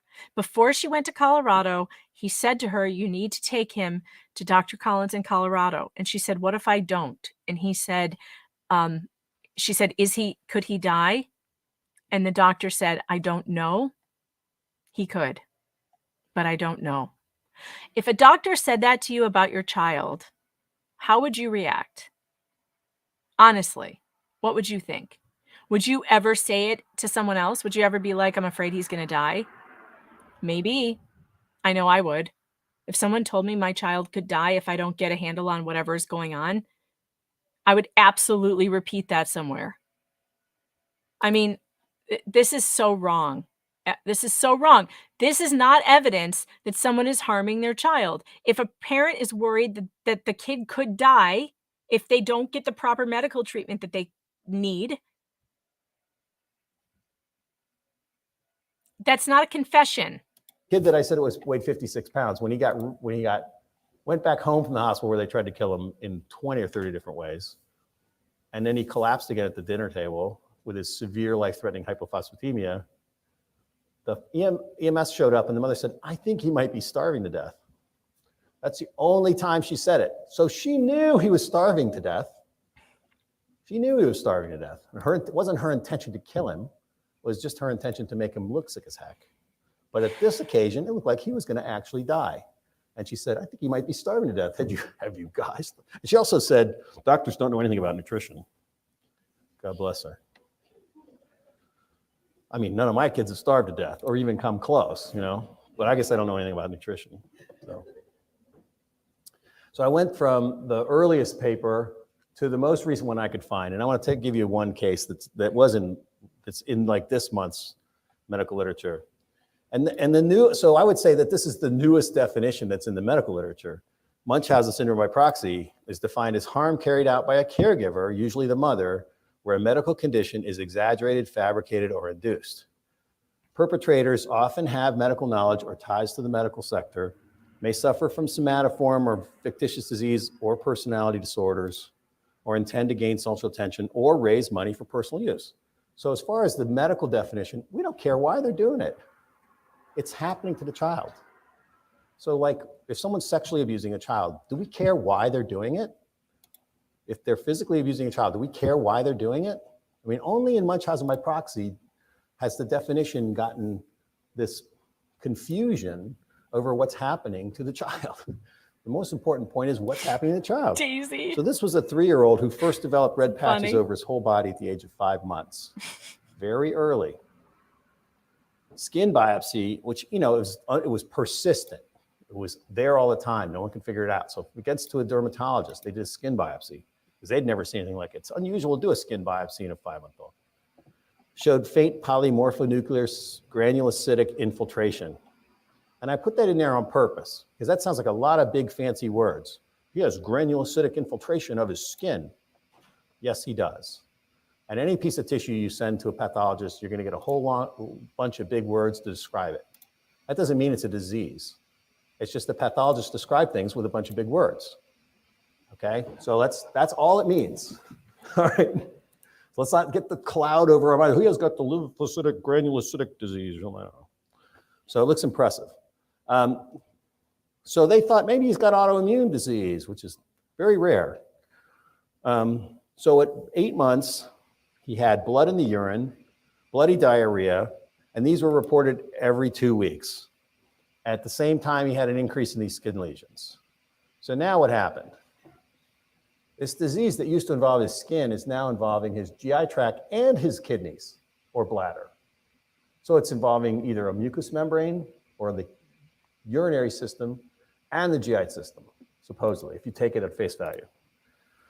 From age 12 months, he started getting ulcerative skin lesions developing on Shawnette, you just got your mega pint. Which one did you get? Did you get the stainless steel one? Because that one's the best. Did you get this one?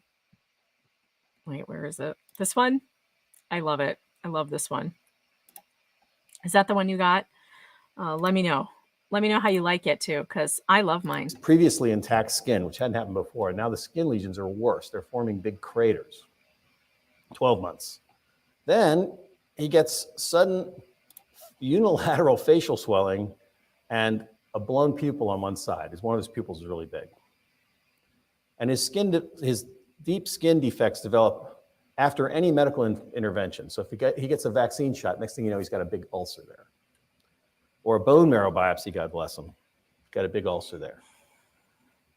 And they thought this was a pathergy phenomenon, which frankly, I don't even know what that means. So I put it in here because it sounds like that's like epinistogenistic, like the other word I made up.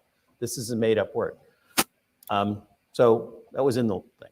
So from 18 months, he kept getting these, now he's gotten bullous diseases of his palms and feet, and they fall apart, and some of them heal with scarring. He was the youngest of several siblings in a family where both parents were part of the household and did not have any connections to the healthcare sector and had no apparent psychiatric abnormalities. So 0 risk factors. So it's not going to help you. He got a total of 6 skin biopsies over 2 years. All of them showed a faint perivascular lymphocytic infiltrate and occasional polymorphic nuclear granulocytes, which is another way of saying a few white blood cells that have leaked into the tissue around these ulcers. And those probably are not abnormal. And they interpreted finally, after seeing the same thing 6 times, they said this is probably caused by some mechanical or medical irritation of the skin. So they finally did commit to some sort of etiology, having a look at, he'd had a bunch of lab tests, were all normal.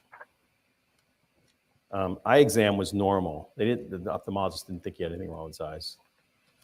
He was treated for presumptive diagnosis of autoimmune disease, which we can take out the immune system. We think it's causing a disease. We use steroids, all kinds of stuff. He got all that stuff, had no effect on his disease. So if you're saying it's an immune disease and we take out the immune system and the disease is unchecked, it's very good evidence it's not an immune system problem. So now the investigation started to search for external or toxic factors, household products, heavy metals, et cetera, which would be weird to only affect 1 child out of a household of 4, especially starting at age 5 months. It's not like he's wandering around at 5 months getting into stuff that his older siblings aren't going to get into. So that doesn't make a lot of sense, just reading the literature. It became increasingly apparent that intrinsic disease was unlikely and Munchausen by proxy was suspected. 2 findings particularly aroused suspicion. The reversible unilateral blown pupil, not reactive to topical application of pilocarpine 1%. So, get a blown pupil and you give something that's going to constrict the pupil and it doesn't constrict.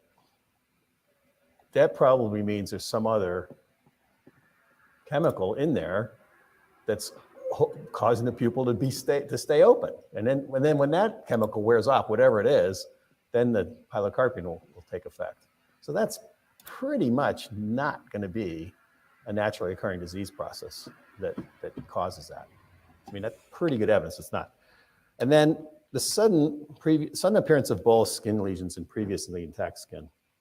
So they brought in mental health and CPS. This is one of these big children's hospitals where they do a lot of stuff first, and then if they finally they bring in everybody, and they remove the mother. And then of course she didn't want that, and the father didn't want it either. And they called in a police report against the hospital and charged everybody with assault and all this stuff. But they had a good case, so they actually did the parentectomy. And you know that people are not going to consent to this. This mother is not going to calls it a parentectomy. The glibness and the joking about removing kids from parents is insane. Now, maybe this case, it sounds like this case is a really bad one, doesn't sound good. And in that case, if those people are abusing a child, you get them arrested and you prosecute them, etc. But just even using terminology like parentectomy, consent to this. She's going to be on the evening news. She's going to have a very powerful politician or several in her pocket. And she's going to kick and scream and say, no, I can tell you right now, politicians don't help mothers in this situation at all. And what woman do you know wouldn't kick and scream when her kid was taken away from her? And they use mothers going on the news as evidence that they have this illness. What mother wouldn't? Give me a break.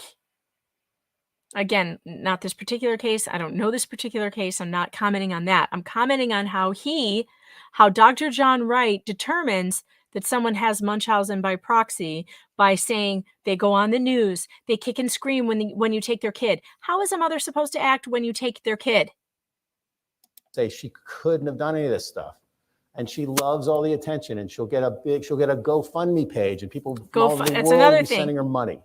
It's another thing. They accuse, if you set up a GoFundMe, God forbid, so now they've thrown you into a legal battle, and you have to pay a lawyer. You don't get one appointed to you when they take your kid because they haven't charged you with a crime. The only time you get a lawyer is if you actually get charged with a crime, which happens very rarely in these cases, even though it's child abuse.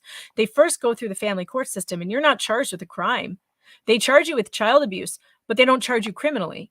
So you have to buy an attorney. You have to get an attorney. You have to retain an attorney. So now, if you don't have an extra 10 grand, 20 grand sitting around, which most people don't, you have to raise money. So the second you put up a GoFundMe, now they're using that as more evidence against you that you have Munchausen syndrome by proxy. Do you see how this works? That even the guilt, if what he is saying about guilty people, of the people who have this, is that's what they do, it's also by default what every innocent person would do. So how the hell do you make the difference? How do you tell the difference between someone who is an abuser and someone who is not? He is listing the things that any mother would do. Fucking annoying. And then within 2 weeks, all signs and symptoms of disease resolved after the mother was truly separated. They had put in observation before, but that didn't help. Hospital observers, one-on-one sitters even, are not good enough to keep people from making No, their they kids have to sick. remove the child. They're not good enough. Because the state gets money for it. Space. And he gets paid. You need, as I said one time, armed guard at the bedside, wide awake. He doesn't get paid. He doesn't get paid if they don't take the kid. So most of the time, we're not willing to meet that one. What am I doing? Okay. After 6 weeks, she confessed in writing to performing multiple actions that resulted in these signs and symptoms, including erroneous reporting of things that she said he had that he didn't have, interference with specimens, putting blood in his urine and diaper, manipulation of thermometers, causing him to have fever, induction of symptoms. Someone in the Rumble chat just made a good point about, okay, so one mom did this does not mean you need to be suspicious of all moms, especially when you're naming all these normal things that all moms would do. It's crazy. Lying, exaggerating, or lying and tampering, and induction of symptoms. Mechanical irritation, application of capsaicin, which everybody knows what that is. It's like pepper in a cream. So she would rub pepper in his eyes or on his skin. That's very sick. Because he's leaving. That's very sick. And that person should go to prison forever. But I don't like the way that he is categorizing these normal things, not putting capsaicin on a baby. Obviously, that's disgusting. The normal things like if you take a woman's child from her and she runs kicking and screaming to the media or a congressman, that means she's guilty of Munchausen because she likes the attention. That's crazy. That's outrageous. Or if she opens a GoFundMe to pay for all the legal bills you are now requiring her to pay for, thousands and thousands of dollars, that means she's guilty. That's another sign of guilt. That is what he said. See, this is why I think the whole idea of Munchausen should go away. And child abuse is child abuse. And if someone is abusing children and you find the evidence and you get them arrested and you prosecute them. But you do not then demonize every mother who is protective and empowered and goes to the press when she's wronged. You do not demonize every woman who is like that, which is pretty much every mother I know, and make it terrifying to be a mother seeking help. And anti-wart patches, it should say wart. All right. I don't need to hear any more about this particular case. And I have to get going because it is getting late and I have mom stuff to do. Kids are home. I've got to go pick up the one at swimming.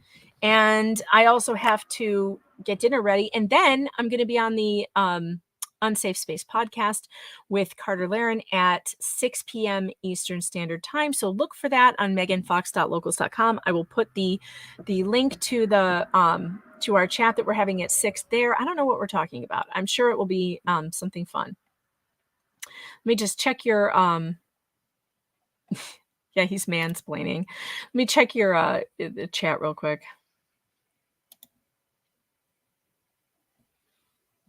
Das Ogre says, however, if one doctor does something hideous, you really should be suspicious of all doctors because the hideous ones still make it through the damn system. I know, and they never get fired. They're like bad judges. You can't get rid of bad judges either. at all. You cannot. Let me check the Rumble chat before I go, see if I missed anything. Yeah, and by the way, this guy makes his living off of Munchausen Syndrome by proxy. Munchausen Syndrome by proxy is his business. He writes books, he does seminars. He gets paid to do this, to find these moms, to prosecute these moms, and then train other doctors how he does it. And I think we'll come back later and we'll watch the rest of this at a different time, because I haven't seen the rest, and I think it's pretty interesting how subjective all of this really is. And I think that I've shown that here today, that it is subjective. It is not science. It is certainly not science. It's based on people who don't know you, on their opinion of what your medical record suggests, without knowing you as a person or your children. And I think it's highly dangerous to put that kind of a decision in front of someone who doesn't even know your family. It would be a much better idea for, if the county has some kind of question about a mom and medical issues, that they would get not their paid pediatrician to look at the records, but to go to the specialists. What are they suggesting? That one of the best neurologists in the country is not qualified to understand what she's dealing with? Why didn't they go to her? Because she said she didn't agree with anything DHS said. Why did they not take Dr. Collins's opinion of anything, of Christopher's condition? It's really bizarre. And this whole system that is set up to determine child abuse, there's something really wrong with it. We'll come back at it. We'll do this. We'll finish it up in another time. Oh, coming up tomorrow, I am going to be having an election day extravaganza. We will have guests. We will be talking about what is going on with, we'll be following election results. And I don't know what time that's going to be. It's going to be after I go to vote. So probably let's plan for 11 a.m. I'll go in the morning. Let's plan for 11 a.m. so we can get it in nice and early, so I'm not still doing this when the kids get home. I've got to remember, don't get on a live stream at 1 o'clock. All right. I have to go. It's that time, folks. It's that time. Thanks for all your support. Don't forget to visit the merch store. Have a terrific night if you can. Get out from in front of those screens. You've been here for 3.5 hours. It's time to go look at the sky. Time to enjoy fall foliage, or whatever it is that's near you. Go walk on the beach. Do something fun. All right, guys, I'll see you tomorrow. Election day is coming. Don't forget, vote no on Proposition 3 in Michigan.